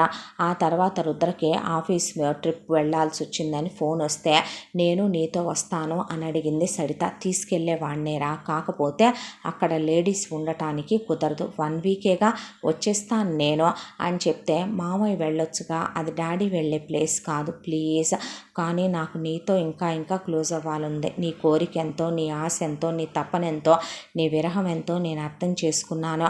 ఈ 6 నెలల నుంచి మరి ఇవన్నీ తొక్కేసి ఎలా దూరంగా ఉన్నారు మేడం నాకు అని ఫ్రెష్ అయిన తర్వాత ఇంటికి వెళ్ళాక మళ్ళీ నైట్ అంతా హస్బెండ్తో క్లోజ్ అవుతూనే ఉంది. ఆ తర్వాత నెక్స్ట్ డే మార్నింగ్ రుద్ర అమ్మ మరి బయలుదేరినా అంటే ప్రేమవద జాగ్రత్త అయ్యా అని బొట్టు పెట్టి, రాఘవరావు హ్యాపీ జర్నీ రా అని చెప్తే థ్యాంక్ యూ డాడ్ అని చెప్పి వసు వెళ్ళిరానా అని ముద్దు పెట్టి బయలుదేరి వెళ్ళిపోయాడు రుద్ర. వెళ్ళిపోయిన తర్వాత సరిత తన డైలీ రొటీన్లో పడిపోయింది. ఇటు తిరిగి వచ్చిన తర్వాత మహేశ్వరి సరేనే ఆ రోజు ఏంటి తల్లి నాతో ఏదో చెప్పాలనుకున్నావు అన్నాడు ప్రభాకర్ రావు. అంటే ఇప్పుడు ఎందుకులే డాడీ అని కత్విక్ అంటే నువ్వు ఆగరా అని వెళ్ళే ఆయన ఒళ్ళో పడుకుంది. ఏంటమ్మా అంటే బావ ఆల్రెడీ ఒక అమ్మాయిని ప్రేమించాడంటగా మావయ్య. ఆ విషయం నీకు తెలిసి కూడా నువ్వు నాకు చెప్పలేదే. ఆ అమ్మాయితో నేను ఆ ప్రేమలాంటి కుదరవని చెప్పాను కదమ్మా. చిన్నప్పుడే నేను మీ అమ్మకు మాటిచ్చాను కదా, పుట్టగానే నువ్వు వాడి పెళ్ళానవని నేను ఖాయం చేసేసాను కదా. కానీ బావ ఆ అమ్మాయిని మర్చిపోలేదు మావయ్య. ఆ అమ్మాయికి పెళ్ళైన తర్వాత కూడా బావ ఆ అమ్మాయి మీదే మనసు పెట్టుకున్నాడు. ఇద్దరు నిన్న కలిసి మాట్లాడుకున్నప్పుడు కూడా తప్పించిపోయారు ఒకళ్ళ కోసం ఒకళ్ళు. పెళ్ళైన ఆడదాని మీద, ఒకడికి పెళ్ళామైన ఆడదాని మీద, ఒక ఇంటికి కోడలైన ఆడదాని మీద నీ బావ మనసు పడ్డాడని చెప్తున్నావా తల్లి? అంతకన్నా నీచం దిగజారిపోవటం ఇంకోటి ఉందా అమ్మా? తప్పు కాదు పక్కనోళ్ళ పెళ్ళాలను మనం కావాలనుకోవటం అన్నాడు ప్రభాకర్ రావు. ఒక్కటి మాత్రం చెప్తాను మామయ్య, నువ్వు అత్తయ్యని కొట్టనని బావని కొట్టనని నాకు మాటిచ్చావు. నువ్వు వాళ్ళని కొట్టడానికి వీల్లేదు, నేను ఒప్పుకోను. నాకు ఈ పెళ్ళి వద్దు మామయ్య. నాకేం తక్కువ చెప్పు. చిన్నప్పటి నుంచే నా విషయంలో చిన్న బ్లాక్ మార్క్ ఉందా, చిన్న స్పాట్ ఉందా, చిన్న గిల్ట్ ఉందా మామయ్య? నువ్వు నా తండ్రి కన్నా ఎక్కువ నాకు. నీ మాట అంటే శిలాశాసనం నాకు నీ బుద్ధే వచ్చిందంటున్నాడు బావ. నేను స్ట్రైట్ ఫార్వర్డ్ అంటున్నాడు. మా ఇద్దరికి లైఫ్ లాంగ్ సెట్ అవ్వదు మామయ్య. వద్దు మామయ్య. ఎవరిని ప్రేమించినా సరే బావని నేను బ్రేకప్ అయి ఉంటే చేసుకునేదాన్ని. కానీ బావ మనసులో ఇంకా ఆ అమ్మాయి ఉందే. ఆ అమ్మాయి తర్వాత కూడా బావ ఇంకొంతమంది ఆడవాళ్లతో ఇంటిమేట్ అయ్యానని ఓపెన్గా చెప్పాడు. నీ ముందు ఉన్నట్టే నీ వెనక ఎప్పుడు బావ లేడు మామయ్య. నువ్వు అలా పెంచాననుకుంటున్నావంతే. బావ డ్రింక్ చేస్తాడు, స్మోక్ చేస్తాడు, బావ ప్రాస్టిట్యూట్లతో తిరుగుతాడు. బావకి చాలా లవ్ అఫైర్లు ఉన్నాయి. బావకి చాలా కోపం ఎక్కువ. అమాంతం కొడతాడు, తిడతాడు. ఇంకో విషయం చెప్పమంటావా? బావని పెళ్లి చేసుకోమని నువ్వని నేను చేసుకున్నా నా లైఫ్ లాంగ్ నా లైఫ్ ఉండదు మావయ్య. బావే ఉంటాడు. బావకి నచ్చిన డ్రెస్సు వేసుకోవాలి, నచ్చిన తిండి తినాలి, బావ ఊపిరి పీల్చమంటే పీల్చాలి, ఆపమంటే ఆపాలి, బావకి ఇష్టమైనప్పుడు పిల్లల్ని కనాలి, బావ కూర్చోమంటే కూర్చోవాలి, నుంచోమంటే నుంచోవాలి. అలాంటి లైఫేనా నువ్వు నాకు ఇద్దామనుకున్నావు చెప్పు. మా అమ్మ నాన్నలు నీ మాటకి ఎదురు చెప్పరు. మా అమ్మ ఆ రోజున నిన్ను అడిగి ఉండొచ్చు, ఎలా నీలా బావ పెరుగుతాడేమో అని అడిగి ఉంటుంది. ఏమ్మా అంతేనా అని సుగుణ వైపు చూస్తే కళ్ళల్లో నీళ్లు తిరిగిపోయినాయి. అప్పటికే సుగుణ జగదీశ్వరరావుకే, మావయ్య భూమి మీద మగాళ్లే దొరకరా నాకు, నాకేం తక్కువ మావయ్య, ఏం లోటు చెప్పు నాకు. అక్కకి బావ దొరకలేదా? ఏ విష్ణు బావ లాంటోడు నా కోసం ఒకడు పుట్టుండడా? నీకో విషయం తెలుసా? బావ ప్రేమిస్తున్నానని చెప్తున్నాడే సరిత, ఆ సరిత మొగుడెవరో తెలుసా అక్క? ఆ రోజు మనం వెళ్ళినప్పుడు కలిశాడే హరిద్వార్ రుద్ర అంది గౌతమే. అనేసరికి అవునక్క, అలాంటి మగాడికే అలాంటి నీచమైన ఆడే పెళ్ళాలుగా దొరుకుతాయేమో బహుశా. నాలాంటి వాళ్ళకి భూమి మీద ఒక మగాడు పుట్టి దొరకడంటావా మావయ్య? ప్లీజ్ మావయ్య, ఈ విషయాన్ని ఇంకెక్కడితో వదిలేవా అని ఆయన ఒళ్ళో పడి ఏడ్చిందే. ఏడిస్తే ఆయన దగ్గరికి తీసుకొని అలాగే లెమ్మ, నీకు నచ్చిన సంబంధమే నీకు ఇచ్చి చేస్తాలే, మరి సంబంధాలు చూద్దామా బావా అన్నాడు జగదీశ్వరరావు. అంటే అప్పుడే వద్దు నాన్న, వద్దు మావయ్య, చిన్నప్పటి నుంచి జరిగిన విషయాలు కాదు, కొంచెం గుండె బరువుగా అనిపిస్తుంది. కొన్నాళ్ళు నన్ను వదిలేయండి, నేను తప్పుడు దాన్ని కాదని తప్పులు చేయనని. తల్లి ఆ మాట అనొద్దన్నారు జగదీశ్వరరావు ప్రభాకర్ రావు. కొన్నాళ్ళకి నేను మూవ్ ఆన్ అయిపోతాను, నేను మర్చిపోతాను ఇవన్నీ కూడా. అప్పుడు నాకు నచ్చిన అబ్బాయిని, మీరు మెచ్చిన అబ్బాయినే నేను బావక్కని చేసుకున్నట్టు చేసుకుంటాను, సరేనా అని చెప్పింది మహి. చెప్తే ప్రభాకర్ రావు అలా చూశాడు కొడుకు వైపు, తల దించేశాడు దిలీప్. అనసూయ నేను మాట్లాడతానుండవే వాడితో అనేసరికి లాగి దవడబెట్టి తీస్తే ఏం మాట్లాడతావే? నీ కొడుకు ఎంతమంది ఆడవాళ్లతో కాళ్ళు జారాడో కనుక్కుంటావా? నీ మొగుడు పెళ్ళైన ఆడదాని మీద ఎందుకు మనసు పడుతున్నాడో కనుక్కుంటావా? పెళ్ళికి ముందు నీ కొడుకు రాసలీలలు నడిపాడంటే అది నీకు తెలియకుండానే వాడు చేశాడంటే నన్ను నమ్మమంటావా? మావయ్య ప్లీజ్ మావయ్య అంది మహే. సరేలేమ్మా అలాగైతే అనే ఆయన అలా కూర్చునే, నా అమ్మ నా తల్లి నా ఇంటికి వస్తుంది అనుకున్నాను, నా నట్టింట్లో అలా గజ్జెల కాళ్ళతో నడుస్తుంది అనుకున్నాను, మహాలక్ష్మి నా ఇంట్లో అష్టలక్ష్మిగా కొలుగుంటుంది అనుకున్నాను. నా కలలు ఆశలు అన్నీ నాశనమైపోయినాయి. చిన్నోడికిచ్చి చేసుకోవటానికి చిన్నోడు దానికన్నా 2 ఏళ్ళు చిన్నోడైపోయాడు. లేదంటే కనుక నాన్న అన్నాడు కత్విక్. లేదురా, దాన్ని వదిలేసుకోవటం అంటే నా ప్రాణం పోగొట్టుకున్నట్టుందయ్యా నాకు అని బాధపడ్డాడు ప్రభాకర్రావు. వెళ్ళొస్తాం బావా అని సుగుణ, జగదీశ్వరరావు, గౌతమి, విష్ణు, మహేశ్వరి వాళ్ళ ఇంటికి బయలుదేరిపోయారు. ఆ తర్వాత దిలీప్ని కాండ్రిచ్చి ముఖాన్ని ఉమ్మేసి, నీ ముఖం కూడా నాకు చూపించకు నీచమైన వెధవ అని ప్రభాకర్రావు అక్కడి నుంచి వెళ్ళిపోయాడు. ఇక్కడ కథ ఇలా జరుగుతుండగా దిలీప్ ఒకవైపున ఆలోచించుకోవటం మొదలుపెట్టాడు. సడితకి కొన్ని వందల మిస్డ్ కాల్స్ ఇచ్చాడు, మెయిల్స్ చేశాడు, మెసేజ్లు పెట్టాడు, నో రిప్లై. ఇప్పుడు ఏంటైతే దాని మొగుడుతో అది కలిసినంత మాత్రాన దాన్ని నేను వదిలేసుకోవాలా? అలా అనుకుంటే నేను చాలామంది ఆడవాళ్ళతో ఫిజికల్ అయ్యాను. దాని మీద నా ఆశ తీరలా, నా కోరిక తీరలా. అలాగే దానికి నా మీద ఉన్న ఆశ కోరిక తీరలా. అసలు ఆ రోజునే లేచిపోయినా పోయేది, వెళ్ళిపోయినా పోయేదే. అనవసరంగా తీసుకున్న తొందరపాటు నిర్ణయాల వల్లే ఇవన్నీ జరిగినాయి. అసలు ఒకళ్ళని ఒకళ్ళు ఇష్టపడిన తర్వాత మహి లాంటి ముట్టపొగరు ఆడదాంతో నాలాంటి మగాడు కాపురం చేయలేడు. నాకు సడితే కరెక్ట్. అదే నేను కొడితే పడుద్ది, తిడితే పడుద్ది, కుక్కల్లే నా కాళ్ళ వెంట తిరుగుద్ది. దానికి కోపం ఎక్కువే. కాకపోతే అదనే మాటల్ని నేను టాలరేట్ చేయగలను, నన్ను అది టాలరేట్ చేయగలదో. అలాంటిది దాని మొగుడుతో అది ఉండకూడదు. డివోర్స్ ఇప్పించైనా సరే బయటికి తీసుకొస్తా, దాంతో మాట్లాడాలి. అది లేని జీవితం నాకు వద్దనిపిస్తుంది. ఇప్పుడేటు మహి నన్ను చీ అనుకుందే, దీంతోనే చెప్పిస్తాను, చెప్పించి సడితను బయటికి తెస్తాను అని దిలీప్ బరితెగిచ్చిపోయాడు. దాంతో ఇక కరెక్ట్గా వారం రోజుల తర్వాత దిలీప్ మహేశ్వరికి ఫోన్ చేసి, అర్జెంటుగా మనం సరితను కలవటానికి వెళ్ళాలంటే నేను రాను బావా అందే. నువ్వు రానంటే నేను సస్తా, నిన్ను చంపుతా, నా సంగతి బాగా ఎరగవు, ఏం బెదిరిస్తున్నావా అంది మహి. ఏంటి బెదిరించేది? పిచ్చి పిచ్చిగా ఉందా ఏంటి? అది లేనిది నేను బ్రతకలేనంటుంటే, నీకు నిజంగా నా మీద మోజు లేకపోతే, నన్ను పెళ్లి చేసుకోవాలని లేకపోతే, నీకు నా మీద వ్యామోహం లేదు అంటే కనుక బావా అవతల రుద్రున్నాడు, రుద్ర కొడితే నువ్వు లెగవ్వు. చా, నేను మగాడినే, ఆ విషయం నువ్వు మర్చిపోకు. పిచ్చి పిచ్చిగా ఏమన్నా ఉందా ఏంట్రా నీకు? నీకే ఉందా ఏంటే? వాడినంతా వెనకేసుకొస్తున్నావు. కావాలంటే వాడిని నువ్వు చేసుకో, నేను కాదన్నా. ఏం వాగుతున్నావు నువ్వు? మరి నీ మనసులో ఏమీ లేనప్పుడు వాడి మీద నా మీద నువ్వు రావే. నీకు నిజంగా మగపిచ్చి మదపిచ్చి లేదుగా, సడితేగా నీ దృష్టిలో అలాంటి క్యారెక్టర్లెస్ ఆడదే. నేనేగా చీప్ మగాడిని. రా, వచ్చి జరిగిన నిజం చెప్పు. మన ఇద్దరి మధ్య ఏం జరగలేదని, ఎంగేజ్మెంట్ ఆగిపోయిందని, పెళ్ళి ఆగిపోయిందని ఆ పిచ్చిదానికి చెప్పవే అంటే, బావా నువ్వు చేసే తప్పని నీకు తెలీదా? ఏమీ కాదో, అది డివోర్స్ ఇచ్చి నా కోసం వస్తుంది. తన తప్పేంటో తను తెలుసుకుంటుంది. నువ్వు ముందు వస్తావా, నేను మీ ఇంటికి రానా? నువ్వు ఇప్పుడు అనవసరంగా మా అమ్మ నాన్న ఇప్పటికే మనసు ఇదైపోయి ఉన్నారు, నువ్వు రా అయితే అని చెప్పి దిలీప్ రమ్మనమన్నాడు. బయటకు వచ్చింది మహేశ్వరి. ఎక్కువ బైక్ అని తీసుకొచ్చాడు ప్రియంవద వాళ్ళ ఇంటి దగ్గరికి. అదే టైంకి రుద్ర బయలుదేరిపోయి ఆల్రెడీ ఎయిర్పోర్ట్లో దిగేయటం కూడా అయిపోయింది. ప్రియంవద రాఘవరావు గుడికి వెళదామండి అని ప్రియంవద అడిగితే, అబ్బా గుళ్ళో దేవుణ్ణి ఇంట్లో పొద్దున్నే మేలుకొలుపులతో మేలుకొలుపుతావా? మళ్ళీ అక్కడ లేపాల్సిందేనా ఆయన్ని సుప్రభాత సేవలతో? దేవుడికి రెస్ట్ లేకుండా చేస్తున్నావు ప్రియా నువ్వు. ప్లీజ్ రాఘవ వెళ్దాంగా. ఏంట్రా పిల్ల అడక్కడక్క అడిగితే మరి, కాకపోతే వెళ్ళొచ్చేద్దాంపా అరగంటేలే అంది వసుంధర. మమ్మీ అసలు నా కోడలు ఇంత బాధపడ్డా ఊడుకొని చెప్పా రాఘవుడు. బాబా ఎప్పుడు నేను వద్దంటాం, మీ ఇద్దరు గొడవ చేయటం, మళ్ళీ మిమ్మల్ని తీసుకెళ్ళటం. అసలు నా బంగారు కొండ, మా కొండే ఉంటే మమ్మల్ని తీసుకెళ్తాడులే కానీ పద అని వీళ్ళ ముగ్గురు గుడికి బయలుదేరారు. అంత దూరాన ఈలోపు దిలీప్ మహిని తీసుకొచ్చి వాళ్ళ ముగ్గురు కారులో వెళ్ళటం చూస్తూనే ఉన్నాడు. అయితే ఆల్మోస్ట్ రుద్ర బయలుదేరిపోయాడు. ఇంకొక 10 నిమిషాల్లో ఇంటికి చేరుకోబోతున్నాడు. చాలా దగ్గర ఎయిర్పోర్ట్కి ఇల్లు.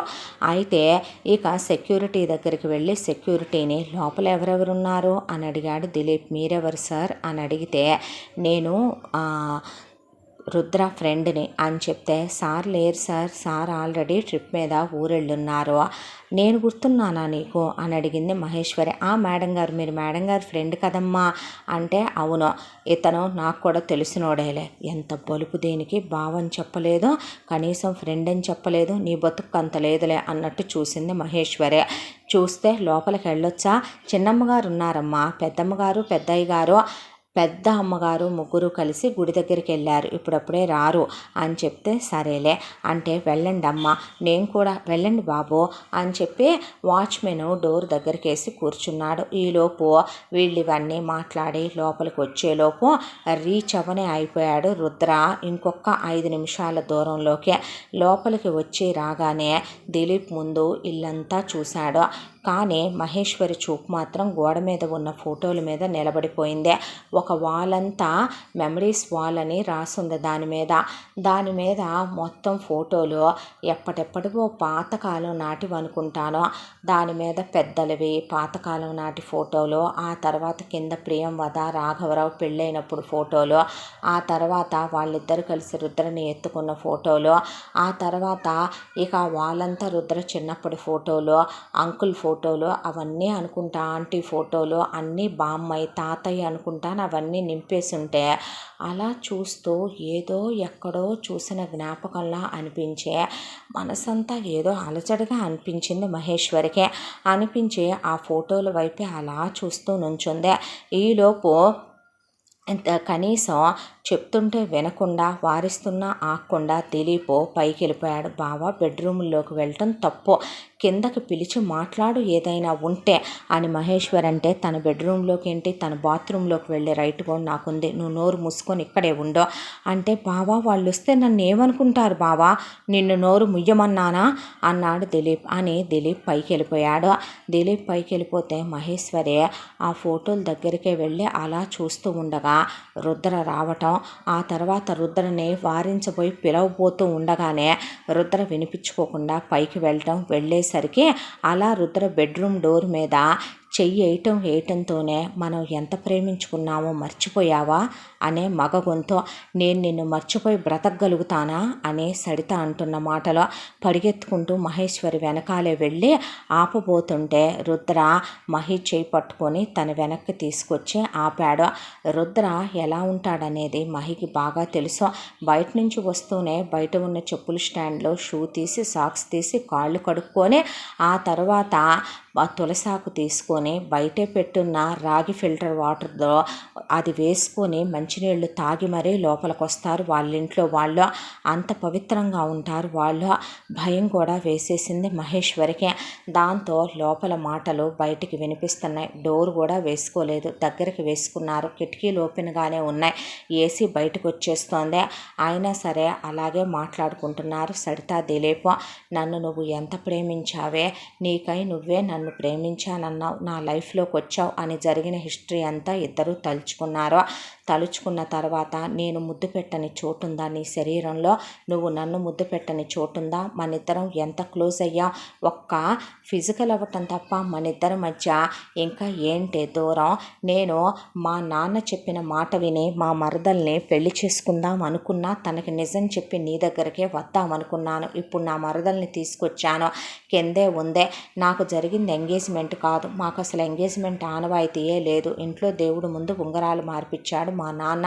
నేను జరిగిందంతా నా మరదలకి చెప్పాను, తను అర్థం చేసుకుంది. మా నాన్నకి చెప్పిందే, మా ఎంగేజ్మెంటు పెళ్ళి ఆగిపోయిందే. తనకి నేను కరెక్ట్ కాదంట, తనకి హానెస్ట్గా ఉండేవాడు కావాలంట. ఓపెన్గా చెప్పాలంటే నీ మొగుడు ప్రవరాఖ్యుడంట, నీ మొగుళ్ళలాంటి వాడు దానికి కావాలంట. నా పెద్ద మరదలు మొగుడున్నాడు విష్ణు, వాడిలాంటి వాడు కావాలంట. నేను దానికి కరెక్ట్ కాదంట, దానికి అబద్ధాలు చెప్పకూడదంట, మోసం చేయకూడదంట, తప్పులు చేయకూడదంట, ఒకళ్ళని తలుచుకుంటూ ఇంకొకళ్ళని పెళ్లి చేసుకోకూడదంట. అది నాకు రూల్స్ చెప్పిందే. నాకు నువ్వే కరెక్ట్. అయినా నేను నువ్వు తప్పు చేశావని నిన్ను దూరం పెట్టాలనుకోవటం లేదు. అలా అనుకుంటే నువ్వు వెళ్ళిపోయిన తర్వాత కూడా ఒక 6 నెలలు నా లైఫ్లోకి మహి రాలేదు, తన ఎగ్జామ్స్ అవ్వలేదని. అంత టైంలో నేను 5 అమ్మాయిలతో అఫైర్ పెట్టుకున్నాను, ఆఫీస్ కొలీగ్స్తో. వాళ్ళతో నేను ఫిజికల్ అయ్యాను. నేను చేస్తే లేని తప్పు రుద్రతో నువ్వు చేస్తే వచ్చిందా, వాడికి విడాకులు ఇచ్చేయరా వచ్చాయి అనేసరికి అయితే నేనే తప్పు చేశానా, నేనే వాడితో పడక పంచుకున్నానా, షిట్ అని దిలీప్ని కౌగిలించుకొని ఐఎమ్ సారీరా అని డీప్గా పెదవుల మీద ముద్దు పెట్టింది సరిత. చూస్తూ నుంచున్నాడు రుద్ర. నేను నీకో విషయం తెలుసా, వాడు పెళ్ళికి ముందే మేము ఫస్ట్ టైం కలిసినప్పుడు ఎవరినైనా పడ్డావా అని 100 సార్లు అడిగినా మా అమ్మ నాన్న చెప్పొద్దన్నారని చెప్పలేదు. వాడు నీకన్నా అందంగా ఉంటాడు, హైజీన్గా ఉంటాడు, డబ్బు ఉందే, మా కులమే, క్యారెక్టర్ ఉందే. వాడింతవరకు ఒక్క అమ్మాయిని ప్రేమించలా, ఒక్క అమ్మాయిని తాకలా, స్మోకింగ్ అలవాట్లేదు, డ్రింకింగ్ అలవాట్లేదు, నీలాగా డిసైడ్ చేసి మాట్లాడు, డెసిసివ్గా ఉండలేడు, ప్రతిదాన్ని కూడా నీకు ఇష్టమేనా, నీకు నచ్చుద్దా అని వాడు అడుగుతున్నా నాకు ముళ్ళతో గుచ్చినట్టే అనిపించేదే.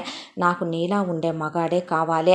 నువ్వు నన్ను ఎన్నిసార్లు కొట్టినా ఎన్నిసార్లు తిట్టినా నాకు నువ్వే కరెక్ట్ అనిపించావు, వాడు నాకు కరెక్ట్ అనిపించలేదా. వాడి స్టామినా ఎంతో తెలుసా, ఒక రోజులో వాడు 9 సార్లు నాతో ఇంటిమేట్ అయ్యాడు, అన్నీ పెళ్ళాంతోనే అంటాడు. ఆ రోజు కూడా నేను నిన్ను తలుచుకుంటూనే వాడితో క్లోజ్ అయ్యాను, నిన్ను తలుచుకుంటూనే వాడితో నేను ఇంటిమేట్ అయ్యాను. నాకు వాడి ముఖంలో నువ్వే గుర్తుకొచ్చావు. నేను ఇంకా ఈ భారం మోయలేను, నీకేం కావాలో చెప్పిస్తా, ఏం కావాలో చెప్పిస్తా అని ఎప్పుడు వాడే అంటాడు. నాకు విడాకులు కావాలని చెప్తాను, నేను వాడికి రీజన్లేవి చెప్పలేను. ఆ తర్వాత మనిద్దరం పెళ్లి చేసుకుందాం. ఈసారైనా సరే నువ్వు పిచ్చి పిచ్చి నిర్ణయాలు తీసుకోకు. నీకో విషయం తెలుసా, వాడితో ఉంటే నాకు అన్నీ ఉంటాయి, కానీ నువ్వు ఉండవు. నీతో ఉంటే నువ్వు నాతో ఎలా ఉన్నా నాకు ఇష్టమే. నాకు వాడితో ఉండి ముళ్ళ మీద ఉన్నట్టు ఉంటోందే. మెత్తటి పువ్వుల మీద ఏసీల్లో ఉంటున్నా సరే వాళ్ళ అమ్మ మీ అమ్మలా కాదు, వాళ్ళ నానమ్మ మీ ఇంట్లో వాళ్ళలా కాదు, వాళ్ళ నాన్న మీ నాన్నలా కాదు. కానీ నాకెందుకో ఇక్కడ వాతావరణం నచ్చట్లా, వీళ్ళు నచ్చట్లా. నీకో విషయం చెప్పమంటావా, నా మనసంతా నువ్వే నిండిపోయావు. నాకు పిచ్చెక్కేస్తోంది నిన్ను చూస్తుంటే, నువ్వే గుర్తొస్తున్నావు నాకు. పగలు రాత్రే నేను వాడి ముఖం చూసినప్పుడల్లా నాకు నువ్వే కావాలనిపిస్తుంది. వాడి టచ్ నేను ఫీల్ అవ్వలేకపోతున్నాను. నేను చేసింది మోసం అనుకొని, తప్పు అనుకొని, ఏమైనా అనుకొని మూవ్ ఆన్ అయిపోతాళ్లే. అంత కోరికతో ఒక రోజులో ఒక ఆడదాంతో 9 సార్లు కలిసిన మగాడు మరొక ఆడదాన్నే తొందరగానే మూవ్ ఆన్ అయిపోయి వాడు చేసుకుంటాళ్లే, చేసుకొని వాడు మళ్ళీ దాంతో హ్యాపీగానే ఉంటాళ్లే అనేసింది సరిత. కరెక్ట్గా అదే టైంకి తలుపు ఒక్క తన్ను తన్నాడు రుద్ర. తలుపు ఓపెన్ అయిపోయి సరితకు ముచ్చెమట్లు పోసుకొచ్చినాయి. దిలీప్ తన్నేమైనా అంటే నేను అస్సలు ఊరుకోను, నువ్వు చెప్పేది ముందు పేషెన్సీగా వినాలి అని అంటూ ఉండగానే సరితని లాగి ఒక్కటి తీస్తే బయటకు వచ్చి పడింది. ఈలోపు ప్రేమవద, రాఘవరావు, వసుంధర వచ్చారు. వచ్చిన తర్వాత తన ఒంటి మీద చెయ్యి వెయ్యొద్దని చెప్తున్నాను రుద్ర నీకు అని దిలీప్ అంటూ ఉండగానే అక్కడి నుంచి ఒక్కటేస్తే మెట్ల మీద నుంచి దొర్లుకుంటూ వచ్చి కిందకు వచ్చి పడింది. పెదవి పక్కన పగిలి బ్లడ్ రావటం, ముక్కుల్లోంచి బ్లడ్ రావటం, తలకి దెబ్బ తగలటం. అయితే ప్రియంవద, నేను నీకేం నేర్పాను నాన్న, నేను నిన్ను ఎలా పెంచానయ్యా, ఏంట్రా ఇదంతా అంటూ ఉండగా రుద్ర జరిగింది మొత్తం చెప్పాడు వాళ్ళ అమ్మ నాన్నలకి, నానమ్మకి. ఒకవైపున మహినే, ఆ రోజు వచ్చావు కదా స్విమ్మింగ్ పూల్ దగ్గరికి, నువ్వెందుకు చెప్పలేదు మహే, ఇలా జరిగిందని. చెప్పలేకపోయాను రుద్ర, ఐఎమ్ రియల్లీ సారీ అంది మహేశ్వరి. అన్న తర్వాత నాతో నువ్వు మెయిల్ ప్రాస్టిట్యూషన్ చేయించావా డాడీ, నేనేంటో నీకు బాగా తెలుసు. నా విషయంలో చిన్నప్పటి నుంచి చిన్న గిల్ట్ ఉన్నా నేను తీసుకోలేనమ్మా. అలాంటిది ఇది నన్ను ఎంత మోసం చేసిందో తెలుసా అనేసరికి సరిత వాళ్ళ అమ్మా నాన్నలకి వెంటనే ఫోన్ చేసి వసుంధర ఇక్కడికి సావండి, మీ కూతురు ఎవరినో పిలిపించుకుంది ఇక్కడికి అనేసరికి వాళ్ళు కొడుకు వాసుని తీసుకొని బయలుదేరిపోయారు. ఇటువైపున వసుంధర ఒక్కసారిగా దిలీప్ మొహం వైపు చూసి నువ్వేంటి నా కొడుకులా ఉన్నావు అని అడిగేసరికి ప్రేమవద నువ్వేంటి మా ఆయన పోలికలో ఉన్నావు అని అడిగితే అప్పుడు చూశాడు రాఘవ. అది కాదమ్మా, నువ్వు ఆగు నాన్న అని రుద్రని ఆపారు. ఆపిన తర్వాత అప్పుడు క్లియర్గా ఒకవైపున రాఘవ మొహం వైపు దిలీప్ మొహం వైపు చూస్తే రాఘవ వయసులో ఉన్నప్పుడు ఎలా ఉండేవాడో దిలీప్ అలాగే ఉన్నాడు. కాకపోతే దిలీప్కి బియర్డ్ ఉంది, ఆయనకి ఫోటోల్లో బియర్డ్ లేదు. ఇందాక నుంచి మహేశ్వరి ఫోటోల్లో చూస్తూ ఉండిపోయింది కూడా అదే. రుద్రకైనా రాఘవరావి సైడ్ కట్స్ వచ్చే ఫేసు ఫీచర్స్ మొత్తం ప్రియంవద పోలికలో ఉన్నాడు. కానీ డిట్టో జిరాక్స్ లాగా దిలీప్ అచ్చం అలాగే ఉన్నాడు. నీ కులమేంట్రా, నీ అమ్మెవర్రా, నీ బాబెవర్రా, ఇది మా క్యాస్టు, ఈవిడ మా అమ్మ, మీ అమ్మ పేరేంటి అని అడిగారు. అనసూయ అనేసరికి ఒక్కసారిగా రాఘవరావుకి చెమట్లు పోసుకొచ్చే గతంలోకి వెళ్ళిపోయింది ఆయన మైండ్. వెళ్ళిపోయేసరికి ఇక చెమట్లు పోసుకొచ్చేసినాయి ఆయనకే. చెమట్లు పోసుకొచ్చి కూర్చుండిపోతే వాడు మీ పోలికలో ఎందుకున్నాడండి? రే రాఘవ, వాడు నీ పోలికల్లో ఉన్నాడేంటి? నేనెందుకుంటాను అలాగా అంటే, గోడ మీద ఉన్న నా కొడుకు ఫోటో చూడు. నానమ్మ ఏం మాట్లాడుతున్నావు? వాడు నీకన్నా నీ వయసు ఎంతరా? ఇంత సంవత్సరం పెద్ద. చూడరా మీ నాన్న ఒకప్పుడు ఎలా ఉన్నాడో, వీడచ్చం అలాగే ఉన్నాడో. పిలిపించరా నీ అమ్మా బాబుల్ని అంది వసుంధర. అనేసరికి దిలీపే ఫోన్ చేసి, అమ్మా నాన్న, ఇక్కడ నా పోలికలతో ఉన్న ఇంకొక అంకుల్ ఉన్నాడు, ఏంటి వాళ్ళ పోలికల్లో ఉన్నానంటున్నారు, మీరు రండి అనేపాటికి అనసూయ ప్రభాకర్ రావు కత్వికను తీసుకొని సుగుణ, జగదీశ్వరరావు, గౌతమి, విష్ణు, అలాగే ఇటువైపు నుంచి భారతి, శ్రీనివాసరావు, వాసుని తీసుకొని వచ్చేసారు అందరూ. వచ్చిన తర్వాత కూతుర్ని పడేసి, మీ అమ్మాయి ఇలా చేస్తుందండి, ఏం చేయమంటారు ఇప్పుడు నన్ను? మీ అమ్మాయి నన్ను మోసం చేసి నాతో మెయిల్ ప్రాస్టిట్యూషన్ చేయిస్తూ మీ అమ్మాయి సుఖపడుతూ వాడి మీద పంతంతో కోపంతో నాతో కలిసిందంట. వాడినే నాలో తలుచుకుంటూ నాతో ఇంటిమేట్ అయిందంట. ఇంతకన్నా అసభ్యత ఇంకొకటి ఉందంటారా అనేసరికి, ఇక్కడ కూడా పెట్టావన్నమాట నువ్వు దుకాణం అని శ్రీనివాసరావు, భారతి కలిపి కాళ్ళతో తొక్కేసి కుక్కను కొట్టినట్టు కొట్టారు.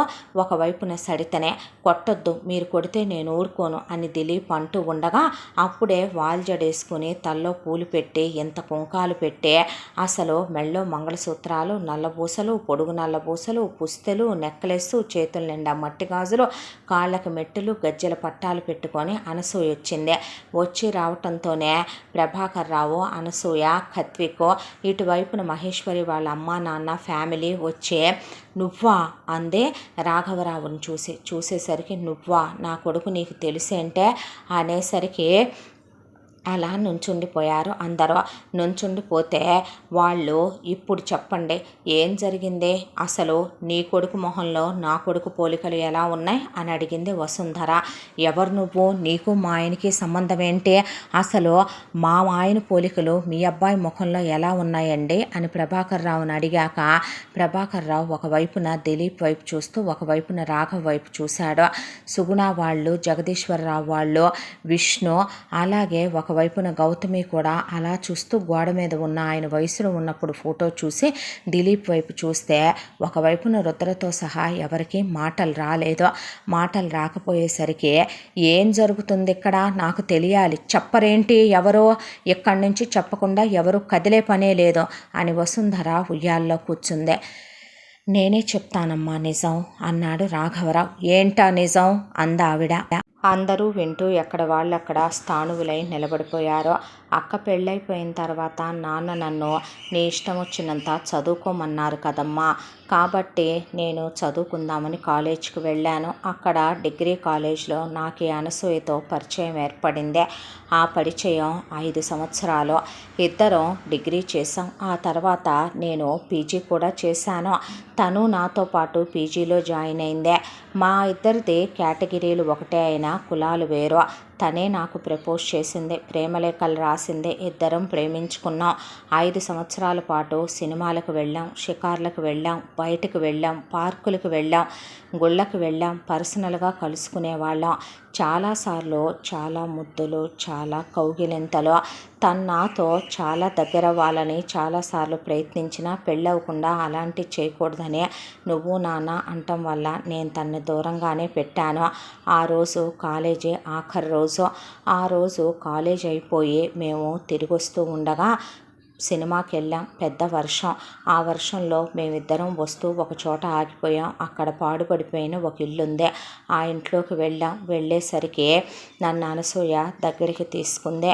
కాబోయే భార్యే, పెళ్లి చేసుకుందాం అనుకుంటున్నాను, తప్పేంటి అనిపించింది ఆ క్షణం నాకు కూడా. అదే కాక తను నన్ను దగ్గరికి తీసుకొని కౌగిలించుకొని తనే నా ముందు పమిట తీసేసి ఆ తర్వాత ఇద్దరం ఆ రోజంతా అలా క్లోజ్ అయ్యాం. నేను వెంటనే గుడికి తీసుకెళ్ళి తాళి కడతానన్నానమ్మా. కానీ తను వద్దంది. తన అమ్మ నాన్నలకి విషయం తెలిస్తే చచ్చిపోతారు, చెప్పి ఒప్పిస్తాను అని చెప్పింది. ఇంటికి తిరిగి వచ్చాము. తిరిగి వచ్చిన తర్వాత నాకు అవే ఆలోచనలు. ఆ తర్వాత అనసూయకి వేరే ఒక ఆయనతో సంబంధం కుదిరిపోయిందని, ఆయన్ని పెళ్లి చేసుకొని వెళ్ళిపోయిందని వాళ్ళ అమ్మ నాన్న తనకి పెళ్లి చేసి పంపించారని తెలిసింది. తను నన్ను మోసం చేసింది అనుకున్నాను. ఆ తర్వాత నేను అదే డిప్రెషన్లో ఉన్నాను. బిజినెస్ పెట్టుకుంటానన్నాను. ఈలోపు నా లైఫ్లోకి ప్రియ వచ్చిందే. ప్రియ గురించి మీరు చెప్పినప్పుడు కూడా నేను పెళ్లి చేసుకోవాలనుకోలేదు, తన ఆస్తి కోసమో మరి దేనికోసమో. కానీ వచ్చి తనని చూసిన తర్వాత తన అందం, తన గుణం, తను మాట్లాడే తీరు, తన నిజాయితీ చూసే తను వదులుకోవాలనిపించలేదు. నా 100 ఏళ్ల జీవితం తనతోనే అనిపించింది. ఒక ఆడది నన్ను మోసం చేసి వెళ్ళిపోతే దాన్నే తలుచుకుంటూ ఎందుకు ఉండాలి అనిపించింది. అది పెళ్లి చేసుకొని మొగుడితో హ్యాపీగా కాపురం చేసుకుంటున్నప్పుడు నేనెందుకు నా లైఫ్లో మూవ్ ఆన్ అయిపోయి నాకంటూ ఒక లైఫ్ని నేను ఎందుకు ఏర్పరచుకొని ఒక కుటుంబాన్ని ఫామ్ చేసుకోకూడదు అనిపించింది. ప్రియ దగ్గర నేను దాచిన మొదటి నిజం, ఆఖరి నిజం అనసూయ గురించే. మోసం చేసే వాళ్ళనే, నాకు వాళ్ళంటే అసహ్యం, వాళ్ళని నేను భరించను, సహించను, అబద్ధాలు ఆడకూడదు, తప్పుడు మాటలు చెప్పకూడదు, నాకు నచ్చదు అంది ప్రియ. దాంతో తన దగ్గర నేను ఆ విషయం చెప్పలా. ఆ తర్వాత ప్రియ నా సొంతమైందే. నేను ప్రియ ప్రేమలో అనసూయను పూర్తిగా మర్చిపోయాను. అసలు ఒక ఆడదాన్నే తాకగలనా, ఆడవాళ్ళందరూ ప్రేమనే మోసం చేస్తారు అనుకునే నేను పెళ్ళైన 3 నెలలు తిరగకుండా ప్రియ 2 నెలల గర్భవతి అయిందంటే మేమిద్దరం ఎంత క్లోజ్గా ఉన్నామో చెప్పక్కర్లేదు. ఆ తర్వాత రుద్ర పుట్టాడు. రుద్ర పుట్టిన తర్వాత ప్రియకు గర్భసంచి తీసేసిన పిల్లలే పుట్టనన్న అబార్షనే అయినా ప్రియ అంటే నాకు పంచప్రాణాలు. ఆ తర్వాత మామగారు, అత్తగారు నాకు తల్లిదండ్రులు అనుకున్నాను. మీకోసమే నేను బ్రతకాలనుకున్నాను. నా జీవితంలో ప్రియకు ముందు అనసూయ ఉందేమో, కానీ ఆ తరువాత ప్రియ నా లైఫ్లోకి వచ్చాక నా లైఫ్లో మరొక ఆడదాని వైపు నేను కన్నెత్తి చూసింది కూడా లేదమ్మా. ఎప్పుడైనా 2 పెగ్గులు మందు సంతోషంగా ఉంటే తాగటం, ఒక సిగరెట్ తాగటం తప్ప నాకే తప్పుడు అలవాట్లు కూడా లేవు. ఇక ఓపెన్గా చెప్పాలి అంటే కనుక ఆ రోజు జరిగిన విషయాన్ని నేను మర్చిపోయాను. కానీ ఇన్ని సంవత్సరాల తర్వాత నేను అనుకోకుండా చేసినటువంటి ఒక తప్పు పాపమై, శాపమై, నిలువెత్తు రూపమై నా స్వరూపంలోనే నాకు ఎదురొచ్చి నిలబడుద్దని నేను కల్లో కూడా ఊహించలేదమ్మా. నన్ను క్షమించు ప్రియా అనేసరికి ఆవిడ అక్కడి నుంచి మీరు నన్ను మోసం చేశారా అని ఏమీ మాట్లాడకుండా అలాగే నిలబడిపోయింది. వసుంధర లేచి రాఘవరావుని చెంపలు చెంపలు చెంపలు చెంపలు కొట్టి, ఎంతకన్నా నువ్వు చచ్చుండాల్సిందే కదరా, నువ్వు పోయావనుకునే వాళ్ళం మీ నాన్న నేను అనేసరికి ఏం జరిగింది ఆ రోజు అని ప్రభాకర్ రావు అనసూయని అడిగాడు. అడిగితే ఆ మాటకి నేను ఇంటికి వచ్చి మా అమ్మ నాన్నలకి ఇలా జరిగిందని చెప్పాను. నీళ్లల్లో పసుపు కలుపుకొని స్నానం చేసి జరిగిన విషయాన్ని మర్చిపోమన్నారు. నీతో నా పెళ్ళి ఖాయం చేశానని చెప్పారు. నీతోనే నా బ్రతుకని చెప్పారు. దాంతోనే ఆ తరువాత నేను నిన్ను పెళ్లి చేసేసుకున్నాను. మరి వీడెవరి కొడుకు అనేది నువ్వు నాకెందుకు చెప్పలేదే? నేను పెళ్ళవ్వంగానే నీతోనూ కలిశాను. ఆ కడుపు ఆయనకు వచ్చిందో నీకు వచ్చిందో నాకు తెలీదు. చెప్పాలనుకున్నాను కానీ మా అమ్మ చెప్పొద్దనే నా నోరు మూయించేసిందే. 9 నెలలు తిరిగాక దిలీప్ పుట్టాడు. దిలీప్ రాఘవ్ పోలికలోనే పుట్టాడు. అప్పుడు అర్థమైంది వాడు నీకు కాదు, రాఘవ్ పుట్టాడు, రాఘవ్ కొడుకని. అయినా నీకు నాకు పుట్టిన కత్విక్ అంటే నాకు నచ్చదు. ఎందుకంటే వాడు నీలాగా డిసైడ్ చేసేస్తాడు, డిమాండ్ చేస్తాడు, కమాండ్ చేస్తాడు, ఇలాగే ఉండాలంటాడు, నీతి నిజాయితీలు అంటాడు దిలీప్ని. అందుకే నా ప్రేమ గుర్తుగా పెంచుకున్నాను. వాడు తాగినా నీకు చెప్పలా, వాడు అమ్మాయిలతో తిరిగినా నీకు చెప్పలా, వాడు ప్రేమాయణాలు నడిపినా నీకు చెప్పలా, ఈ సడితతో వాడు ప్రేమిస్తున్నానని ప్రేమాయణం జరుపుతున్నాడని నాకు తెలిసినా నేను చెప్పలేదు. ఎందుకంటే నా లైఫ్లో నేను ఏదైతే అనుభవించలేకపోయానో అది నా కొడుకు అనుభవించాలనుకున్నా. నీ మేనకోడల్ని కోడలు చేసుకోవటం నాకు ఇష్టం లేదు. కానీ నువ్వు నన్ను నా కొడుకుని చేయి చేసుకొని మా నోరు నొక్కేయటం వల్లనే మేము ఊరుకోవాల్సి వచ్చింది అని అనసూయ అనేపాటికి శభాష్, ఏం ఆడదానివే నువ్వు అంటే, బకెట్ నీళ్లలో పసుపు కలుపుకొని నువ్వు స్నానం చేసేసినంత మాత్రాన నువ్వు వర్జినివైపోయావు, నువ్వు పవిత్రురాలివైపోయావు. నన్ను వెర్రి వెదవని చేసి, వెర్రి వెంగళప్పని చేసి మీ అమ్మా నాన్నకి రాఘవరావు గారి కులం నచ్చల. అవతల అతను కూడా చెప్తున్నాడు కదే, ప్రేమించి నీ మెళ్ళో తాళి కట్టాలనుకున్నాను, మీ అమ్మా నాన్నతో మాట్లాడాలనుకున్నాను, నువ్వే వద్దన్నావు, ఆ తర్వాత చేసుకున్న ఆవిడతో అతను కట్టుబడి ఉన్నాను అనే. అలాంటిది నీ కొడుకు పాపమై శాపమై కళ్ళెదురు నిలబడ్డాడని బాధపడుతున్నాడు తప్ప నీ కొడుక్కి అతను ఏమాత్రం హక్కు అర్హతలు తండ్రిగా ఇస్తానని ఇక్కడ అంటలేదు. ఎంతకాలంలో నేను చూస్తూనే ఉన్నా, నువ్వు నోరు తెరిస్తే అబద్ధాలు, తప్పుడు మాటలు, మోసాలు, వాణ్ణెందుకు పనికి రాకుండా చేసేసావు. ఏమే, నీకు ఒక మొగుడు ఒక మగాడు చాల్డా? పెళ్లి చేసుకోవటానికి డబ్బున్నోడు నీ అమ్మా బాబులకి నీకు ఒకడు కావాలి, పెళ్లికి ముందు చెడు తిరుగుళ్ళు తిరగటానికి నీకు ఒకడు కావాలా అని సడితని ప్రభాకర్ రావు కాళ్ళతో తొక్కేసి కుక్కను కొట్టినట్టు కొట్టాడు. భారతీ శ్రీనివాసరావు అడ్డం కూడా రాలేదు. ఇదిగో జరిగిందేదో జరిగిపోయింది, చూడబ్బాయ్, నీ పెళ్ళానికి నీకు సంబంధించిన విషయం ఇదే. మర్యాదగా వాడికి మాకు ఈ ఇంటికి ఎలాంటి సంబంధం లేదు. నా కొడుకు చేసిన ఒక తప్పుకే కారణమై వాడు పుట్టాడంటే ఆ తప్పు నా కొడుకుతో నీ పెళ్ళాం కూడా చేస్తేనే వాడు పుట్టాడు. ఇక్కడ ఉన్న ఆస్తిలో కానీ మా వారసత్వంలో కానీ మా కులగోత్రాల్లో కానీ వాడికి మేము ఎలాంటి హక్కు ఇవ్వదలచలేదు. మర్యాదగా మీరిక్కడి నుంచి వెళ్ళిపోతే మంచిదే. రుద్ర, డివోర్స్ నోటీస్ వస్తుంది. మీ అమ్మాయితో నేను చచ్చినా కాపురం చేయను. 5 పైసా ఎలిమని కూడా మేము ఇచ్చే ప్రసక్తే లేదు. మర్యాదగా ఇక్కడి నుంచి బయటికి నడవండని వసుంధర సడితని జుట్టు పట్టుకొని భారతీ శ్రీనివాసరావులతో గెంటేసిందే. ఆ తర్వాత అనసూయ, ప్రభాకర్ రావు వాళ్ళు, దిలీపు, కత్విక్, ఇటు సుగుణ, జగదీశ్వరరావు, గౌతమి, విష్ణు, మహేశ్వరి వాళ్ళు వెళ్తూ మహేశ్వరి చేతులెత్తి దండం పెట్టి ఐఎమ్ సారీ రుద్ర అని చెప్తే నువ్వేం చేశావని అన్నాడు. అన్న తర్వాత ఎటు వాళ్ళు అటు వెళ్ళిపోయారు. ప్రియంవద అలాగే నిలబడిపోయి దేవుడి గదిలోకి వెళ్ళి దేవుడి ముందు పడిపోయింది ఆవిడ. ఆ తర్వాత రాఘవరావు ఐఎమ్ సారీ నాన్న అన్నాడు రుద్రనే. My daddy is my hero daddy. నువ్వెప్పుడు చేసిన ఒక తప్పు గురించి నువ్వు మదన పడుతూ నా ముందు నువ్వు అలా క్షమాపణ చెప్తూ తలదించుకోవటం కూడా నేను చూడలేను. ప్లీజ్ డాడీ, దయచేసి అమ్మ నువ్వు ఎప్పట్లా ఉండరా. మన ఇంట్లో సంతోషాల్ని నేనెవరి వల్ల కూడా దూరం చేసుకోవాలనుకోవట్లేదని లాయర్ని పిలిపించి వెంటనే సడితకి తనకి డివోర్స్కి ఏర్పాటు చేయమని జరిగింది చెప్పాడు రుద్ర. ఆ తర్వాత ప్రియంవద గంటలు పూజ గదిలో ఉండిపోయిందే.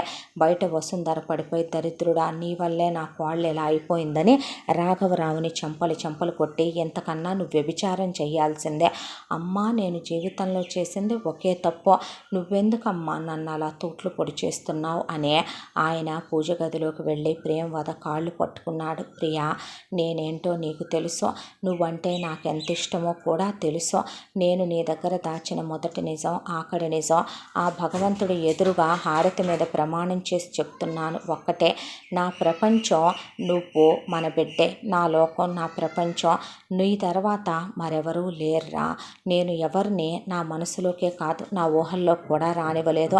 ఎప్పుడైతే అది నన్ను మోసం చేసి మరో మగాడిని పెళ్లి చేసుకొని వెళ్ళిపోయిందో అప్పుడే అది నా దృష్టిలో చచ్చిపోయిందే. దానికి పుట్టినవాడు దాని కొడుకు అవుతాడు, కానీ నా కొడుకు ఎప్పటికీ కాడురా. నువ్వు దయచేసి నన్ను క్షమించు. మనం ఇదివరకు ఇట్లా ఉందాం ప్రియా, నీ కాళ్ళు పట్టుకుంటాను. నువ్వు దూరమైనా, బాబు దూరమైనా నేను గుండె పగిలి చచ్చిపోతాను. నీకు తెలుసు నా ప్రాణమని మీరు ప్రియంవద ఆలోచించిందే. నిజమే, రాఘవరావు ఆ విషయం తన దగ్గర దాచాడేమో, కానీ పెళ్లి కాకముందు పెళ్ళైన తర్వాత ఆయన మీద తన తండ్రి విశ్వనాథ్ చాలాసార్లు చెక్ పెట్టించాడు. పరాయి ఆడదాని వైపు కన్నెత్తి చూసినట్టు తన మొగుడికి తప్పుడు బుద్ధి ఉన్నట్టు ఎక్కడా రుజువైంది లేదో. ఆయన ఎంత ప్రేమగా చూసుకుంటాడో, ఆయన పెళ్ళవగానే తనతో ఎంత క్లోజ్గా ఉన్నాడో, ఎలా హనీమూన్కి వెళ్ళొచ్చారో, రుద్ర ఎలా పుట్టాడో, ఆ తర్వాత తనకు అబోర్షన్ అయినప్పుడు ఆయన ఎంత తోడుగా ఉన్నాడో, పిల్లలు లేరని ఒక్కరోజు అనకపోవటం, ఇన్నాళ్ల కాపురంలో అన్యోన్య దాంపత్యం, జరిగిపోయిన ఒక తప్పు అనే పేజీని చించేస్తే వాళ్ళ లైఫ్లో ఏ చెడు లేదో. దాంతో ఆవిడ ఆయన ముఖాన్ని దగ్గరికి తీసుకొని మర్చిపోండి, జరిగిపోయింది అందే. రాఘవరావు ప్రియంవదను కౌగిలించుకొని వెక్కి ఏడ్చాడో, తన కొడుకుని భార్యని దగ్గరికి తీసుకొని తల్లిని క్షమించమని అడిగాడో. ఇక ఆ ఇంట్లో ప్రశాంత వాతావరణం నెలకొందే. రుద్రకి సడితకి వెంటనే విడాకులు మంజూరైపోయినాయి. ఆ తరువాత ఇక దిలీప్ వాళ్ళింట్లో పంచాయితీ. నువ్వు ఎంత నీతిమాలిన ఆడదానివంటే నీకన్నా బజార్ ఆడవాళ్ళు నయమే. ప్రేమించటానికి ఒక మగాడు, మీ అమ్మా నాన్న చెప్పారని పెళ్లి చేసుకోవటానికి ఒక మగాడు. అసలు నా చిన్న కొడుకైనా నాకే పుట్టాడంటే వాడు నీకు పుట్టాడని వాడు పోలికలే చెప్తున్నాయిగా. అయినా రెచ్చిపోతున్నావేంటే? పెళ్లికి ముందు నువ్వు దేంతో కులికెరగవా? నీకు దేంతో తప్పులు చేసిన అనుభవాలు లేవా? నీ చెల్లెలేమన్న పతివ్రత? హే, నా చెల్లెలు అలాంటి పనులే చేసుంటే అది పోయి ఇప్పటికి చాలా కాలం అయ్యుండేదే. నేను పెళ్ళాన్ని తప్ప ఇంకొకళ్ళని తాకిన వాడినైతే నన్ను నేనే పేక్కోసుకొని ఎప్పుడో పోయి ఉండేవాడినే. మా వంశాల్లో అలాంటి అలవాట్లు లేవే. వీడిని నువ్వు కన్న నిలువెత్తు తప్పునే. ఎంత జరిగిన తర్వాత కూడా వాడు సారీ డాడీ, తప్పు జరిగింది, నేను మారతాను, నేను తప్పుడు వెదవనే, కానీ ఇప్పుడు నేను మారాలనుకుంటున్నానని అననివ్వలేదు. చూసావా, నీ రక్తం, నీ పెంపకం, నీ అహం. నిజం చెప్పాలంటే వాళ్ళు రాఘవరావు రక్తం లేదే, పోలికలు మాత్రమే ఉన్నాయి. నీ రక్తమే వాళ్ళు. వాడి అహాన్ని వాడు తగ్గించుకోవాలి అని చెప్పట్లేదు. నీ స్త్రీధనం 2 ఎకరాలు ఇచ్చారు, అది నేను ముట్టుకోవాలా? అది నువ్వు నీ కొడుక్కి రాసేసుకో మర్యాదగా. వాడికి నేను ఇక నుంచి ఫాదర్ కాలంలో నా పేరు కూడా ఇవ్వాలనుకోవట్లా. ఈ ఇంట్లో నుంచి నీ కొడుకుని బయటికి నడవమను. నేను ఏమీ ఉండాలనుకోవట్లేదని దిలీప్ అనసూయ అక్కడికక్కడే లాయర్ని పిలిపించి అనసూయ స్త్రీధనం 2 ఎకరాలు దిలీప్ పేరు మీద రాసేసి, దాంతోపాటు అనసూయ తన పుట్టింటి వాళ్ళు పెట్టిన బంగారం, బ్యాంకులో ఉన్న ఒక 50 లక్షల క్యాష్ దిలీప్కి ఇచ్చేసి వెళ్ళిపో నాన్న, హ్యాపీగా ఉండయ్యా అని చెప్పిందే. చెప్పిన తర్వాత అక్కడి నుంచి దిలీప్ వెళ్ళిపోతుంటే నా కొడుకుతో నేను వెళతానంటే జుట్టు పట్టుకొని కాలు కిందేసి తొక్కేశాడు ప్రభాకర్ రావు. కత్విక్ భయపడిపోయాడు. నిన్నెక్కడికి నేను పోనిచ్చేదే, మనసుకు వెయ్యాలి శిక్ష అన్నాడంట రుద్ర. ఒక మాటకి నా మేనగోళ్ళు చెప్పిందే, నేను నీకు శారీరకంగా మానసికంగా కూడా శిక్ష విధించొద్దు, నువ్వు ఎంతమంది బతుకులతో ఆట ఆడినప్పుడు అని దిలీప్ని బయటికి గెంటేశాడు. దిలీప్ ఆ తర్వాత సరిత వాళ్ళ ఇంటి దగ్గరికి వెళ్ళి, ఆ రోజు రమ్మన్నావు రాలేదు, ఈ రోజు నీ కోసం వచ్చాను రా అని చెప్పి సరిత చేపట్టుకుంటే వాళ్ళ అమ్మా నాన్న ఎక్కడికి అంటే, నాకు మీరు అక్కర్లా, దిలీపే కావాలని సరిత వెళ్ళిపోయిందే. ఇద్దరు గుళ్ళో పెళ్లి చేసుకొని రిజిస్టర్ మ్యారేజ్ చేసుకొని అనసూయ ఇచ్చిన పొలం అమ్ముకొని ఇల్లు కొనుక్కొని కారు కొనుక్కొని అనసూయ ఇచ్చిన డబ్బులు బ్యాంకులో వేసుకుని సరిత కూడా ఉద్యోగంలో జాయిన్ అయ్యి, ఆ తర్వాత అనసూయ ఇచ్చిన బంగారం దిలీప్ సరితకి ఇచ్చాడు. సరిత కన్సీవ్ అయిందే, బాబు పుట్టాడు. ఆ తర్వాత మళ్ళీ కన్సీవ్ అయింది, పాప పుట్టిందే. ఆ తర్వాత ఇద్దరు ప్రతిరోజు కూడా వాడితో నువ్వు ఒక రోజులో 9 సార్లు కలిసిన పతితవే, వేశ్యవే, కులతవే, బజారు దానివే అని దిలీప్ తాగొచ్చి సరితను కొడితే సరిత తిరగబడి దిలీప్ని కొట్టి దిలీప్ మీద పడి, నువ్వేదో పతివ్రత పురుషుడువా ఏంట్రా, నీ మరదలతో చిన్నప్పటి నుంచి ఖాయమైన పెళ్లి విషయం నా దగ్గర దాయలేదా? అలా అనుకుంటే నాకు దానికి మధ్యలో వచ్చిన గ్యాప్లో నువ్వు రిఫ్రెష్ అవ్వాలని నువ్వు నీ కొలీగ్స్తో తిరగలా? నువ్వేమన్నా పతివ్రత పురుషుడువా అని కాట్ల కుక్కల్లా కొట్టుకుంటూ వీళ్ళ లైఫ్ ఎలా సాగిపోతుంటే ప్రభాకర్ రావు ముందు తిండి తినలా డిప్రెషన్లోకి వెళ్ళాడు. ఆ తర్వాత నేనెందుకు ఇలా అవ్వాలి అనే దాంతో ఆయన శుభ్రంగా తినే పొద్దున్నే అనసూయని ఒక రౌండు, మధ్యాహ్నం ఒక రౌండు, సాయంత్రం ఒక రౌండు, రాత్రికి ఒక రౌండు కుక్కను కొట్టినట్టు కొట్టడం మొదలుపెట్టాడు. ఇంత దాంట్లో గౌతమి డెలివరీ అయ్యి ట్విన్స్ పుట్టారు, పాప బాబు. మహేశ్వరి ఉద్యోగానికి వెళ్ళొస్తోంది. సుగుణ జగదీశ్వరరావుకి అసలు రేపటి రోజేంటనేది వాళ్ళకి అర్థం కావటం లేదు. కత్విక్ చదువు అయిపోయిందే. ప్రభాకర్ రావు ఇక వ్యాపారం బాధ్యతలన్నీ చిన్న కొడుకు అప్పచెప్పి ఆస్తంతా చిన్న కొడుకు పేరు మీద రాసి ఆయన పేరు మీద కొంత అమౌంట్ ఉండే ఇల్లు ఆయన పేరు మీద పెట్టుకున్నాడు. అనసూయ వెళ్ళిపోవాలని పారిపోవాలని ప్రయత్నిస్తే గొలుసులేసి కట్టేసి రోజుకి 2 బ్రెడ్ ముక్కలు పడేసి ఈ 2 సంవత్సరాలుగా చీకటి గదిలో ఉంచే రోజు వెళ్ళే అనసూయని చితకబాది ఆయన కోపం తగ్గిందాకా ఉతుకుతూనే ఉన్నాడు ఆయన. ఏ తప్పునైనా సహిస్తాను, కానీ ఒక మగాడితో నువ్వు శరీరాన్ని పంచుకొని కులికి వాడి పిండాన్ని నువ్వు మోసిక్కని వాడిని పెంచి నా దగ్గర నువ్వు దాచావు. వాడు పోతూ పోతూ కూడా ఒక క్షమాపణ లేకుండా వెళ్ళాడన్నదే నేను తీసుకోలేకపోతున్నానని అనసూయని తంతూనే ఉన్నా. ఎందుకు ఒప్పుకోవాలి అంటున్నాను నేను. నిన్ను పెళ్లి చేసుకున్నాక నేను నిజంగానే ఏ రోజు సుఖంగా సుఖంగా ఉన్నది లేదు. నువ్వు నన్ను మొగుడిగాను సుఖపెట్టింది లేదు, మగాడిగాను తృప్తిపరిచింది లేదు. ఏదో ఇక కళ్ళు మూసుకొని కాపురం చేసి కన్నాను నేను నీ చిన్న కొడుకునే. నీ చిన్న కొడుకు అంటే నాకు అందుకే అసహ్యం అంటూ ఉండగా ఇక కత్విక్ కూడా తల్లిని మాట్లాడించడం మానేశాడు. కత్విక్ని నువ్వు పెళ్లి చేసుకోరా అంది మహేశ్వరే. అంటే ఈలోపు కత్విక్ ఒక అమ్మాయిని ఇష్టపడ్డానని ప్రభాకర్ రావుకి చూపిస్తే వాళ్ళ ఫ్యామిలీ చాలా మంచిదే. ఆ అమ్మాయి విష్ణు వాళ్ళకి దూర బంధువు కూడా అవుద్ది. కత్విక్కి ఆ అమ్మాయికి పెళ్లి చేసేస్తే జరిగిందంతా తెలిసే ఆ అమ్మాయి అత్తగారితో మాట్లాడకుండా కత్విక్తో కలిసే ఆఫీస్కి వెళ్ళిపోవటం మొదలుపెట్టింది. ఇలా 3 సంవత్సరాల కాలం. ఆ తర్వాత చాలా కాలం పట్టింది రుద్ర జరిగిందంతా మర్చిపోయి నార్మల్ అవటానికి. ఎన్నాళ్ళు ఉంటావు నాన్న ఇలా అని రాఘవరావు, నేను చేసిన తప్పుకు శిక్ష నువ్వు అనుభవించావా? లేదు డాడీ, నా జీవితంలో చిన్నప్పటి నుంచి ఏ విషయంలో గిల్ట్ ఉండకూడదు అనుకున్నాను నాన్న. అంటే నాన్న నువ్వెక్కడికైనా వెళ్ళిరా, అరుణాచలం వెళ్ళి గిరి ప్రదక్షిణ చేసేస్తే మనసు ప్రశాంతంగా ఉంటుందంట అని బ్యాగ్ సర్దే చేతికిచ్చింది రుద్రకి ప్రియంవద. అటువైపున మహేశ్వరి కూడా మనసు బాగోక అరుణాచలం వెళదాం అనుకుందే. ఇద్దరు ఎదురెదురయ్యారు బస్సులో. అయితే ఎక్కడికి అంది మహేశ్వరి రుద్రని. ఈ బస్సు ఎక్కడికి వెళ్ళొద్దే? అదే మాట మళ్ళీ తిప్పి వాళ్ళక్కతో అన్నమాట. అయితే అరుణాచలం మరి అక్కడికే అన్నాడు. అన్న తరువాత ఎలా ఉన్నారు అన్న తర్వాత ఆ రోజు అమ్మా నాన్నల మధ్య జరిగిన విషయం చెప్పాడు. విడాకులైనవి అని చెప్పాడు. మంచి వాళ్ళకి మంచే జరుగుద్దులేండి, ఆంటీ అంకుల్ మంచి వాళ్ళుగా, జరిగిన ఒక తప్పుకు జీవితాంతం వాళ్ళు బరువులు మొయ్యకూడదేమో కదో అనేసింది మహే. ఆ తర్వాత మరి నీ సంగతి ఏంటి? నాకేమైందండి, జాబ్ చేసుకుంటున్నాను, ఇలా ఉన్నాను, మర్చిపోయావా జరిగిందే? నాకు గుర్తుపెట్టుకునేంత గొప్ప మెమరీస్ ఏమీ వాడితో లేవండి. ఒకరోజు ఏడ్చాను, ఒక టాటూ వేయించుకున్నాను, అది రిమూవ్ చేయించడానికి 10 సిట్టింగ్స్ పట్టింది. అది కూడా మాయమైపోయి నా స్కిన్లో కలిసిపోయింది. అదే నేను చేసిన ఒక తప్పని నాకు నేను పనిష్మెంట్ అనుకున్నా. నా నిమిషం నా వరకు నాకు ఇప్పుడు నా మనసు చాలా ప్రశాంతంగా ఉంది. నేను కావాలనుకునేవాడు నిజాయితీపరుడు, నేను మెచ్చినవాడు, నన్ను కోరుకున్నవాడు నా లైఫ్లోకి ఒకడు వస్తాడు. మా బావలాగా. అక్క రాలేదా అన్నాడు. అక్కకి ట్విన్స్ పుట్టారు కదా, పిల్లలతో కుదరట్లేదు, ఈగో ఫోటోలని చూపించింది. దిలీపు సరిత పెళ్లి చేసుకున్నారు, 2 పిల్లలు పుట్టారు విన్నా అన్నాడు రుద్ర. ఆ తర్వాత అరుణాచలం వెళ్ళారు, కలిసే రూములో ఉన్నారు, కలిసి గిరి ప్రదక్షిణ చేశారు. ఆ తర్వాత చుట్టుపక్కల టెంపుల్స్ అన్నీ చూశారు 15 రోజులు. ఈ 15 రోజుల్లో ఇద్దరు చాలా క్లోజ్ అయ్యారు.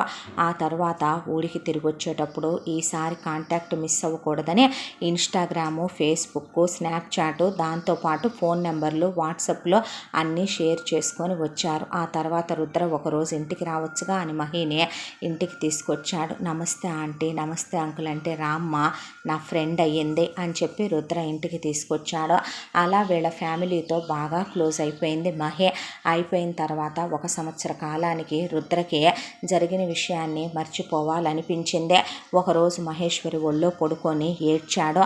నాకు ఎలా నార్మల్ అవ్వాలో అర్థం కావటం లేదు, జరిగిన విషయం పదే పదే గుర్తొస్తుంది, నా విషయంలో చిన్న గిల్ట్ కూడా ఉండకూడదు అనుకున్నాను మహే.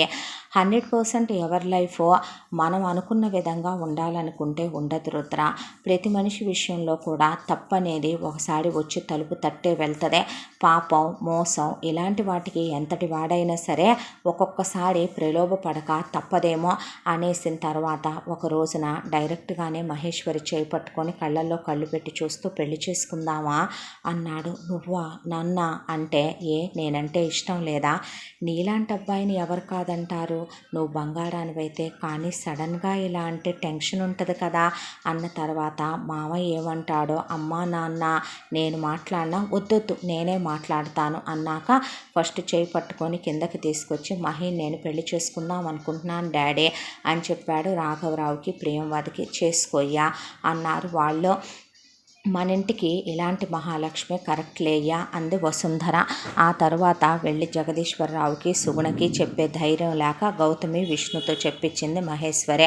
మామయ్యకి చెప్పాలిగా అని ప్రభాకర్ రావుకి చెప్తే, ఎవరో చేసిన తప్పులకి మరెవరికో శిక్ష వేయటం ఏంటి బావా, నిరభ్యంతరంగా చేసుకో తల్లే, ఆ అబ్బాయి మంచివాడేనా అని అడిగాడు ప్రభాకర్ రావు. నిలువెత్తు బంగారం మామయ్య అని చెప్పిన తర్వాత అలాగేనని గ్రాండ్గా ఎంగేజ్మెంటు, ఆ తర్వాత పెళ్ళి జరిగిపోయింది. అయిపోయింది. హనీమూన్లకు వెళ్ళొచ్చారు.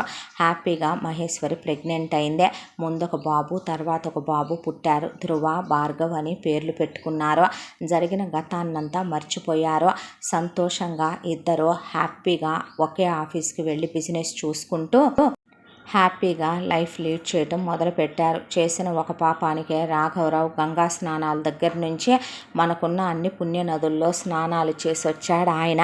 ఇంత దాంట్లో చివరికి ఎంగేజ్మెంట్ అప్పుడు, పెళ్ళప్పుడు ప్రభాకరరావు అనసూయను కూడా తీసుకొని వచ్చిన అనసూయ కామంతో కూడిన చూపే చూస్తోంది రాఘవరావు వైపు. ఆ రాఘవరావు మాత్రం ప్రియం వద్ద వైపు తప్ప ఎవరి వైపు చూసుకోవటం లేదు. ప్రభాకరరావు ఇంటికి వెళ్ళాక ఎంత నీచమైన ఆడదానివే నువ్వు, పక్కన మొగుడుండంగానే మొగుడా లేక ప్రియుడా అని చూసే ఆడవాళ్ళనే ఏమని నరకాలే నీలాంటి వాళ్ళనే, భగవంతుడి జీవితాంతం నీ రూపంలో నాకు శిక్ష విధించాడేంటో అని ఆయన ప్రతి క్షణం అనసూయను కుక్కను కొట్టినట్టు కొడుతూ అనసూయ బ్రతుకు అలా ఒకవైపున దిలీప్, సరిత తిట్టుకుంటూ కొట్టుకుంటూ వాళ్ళ జీవితాలు అలా కత్విక్ 2 పిల్లలు పుట్టారు. హ్యాపీగా వీళ్ళందరి లైఫ్లు సంతోషంగా 3 పువ్వులు 6 కాయలుగా ఈ కథ ఇలా కంచికి చేరుకుందే. ఇంతటితో ఈ కథ సమాప్తం. మళ్ళీ మరొక మంచి కథతో కలుసుకుందాం. తప్పకుండా మన ఛానల్ని సబ్స్క్రైబ్ చేసుకోండి. ఈ కథను మనకు అందించిన కథా రచయిత్రి జి. యామిని శ్రీనివాస్ గారు. Thank you.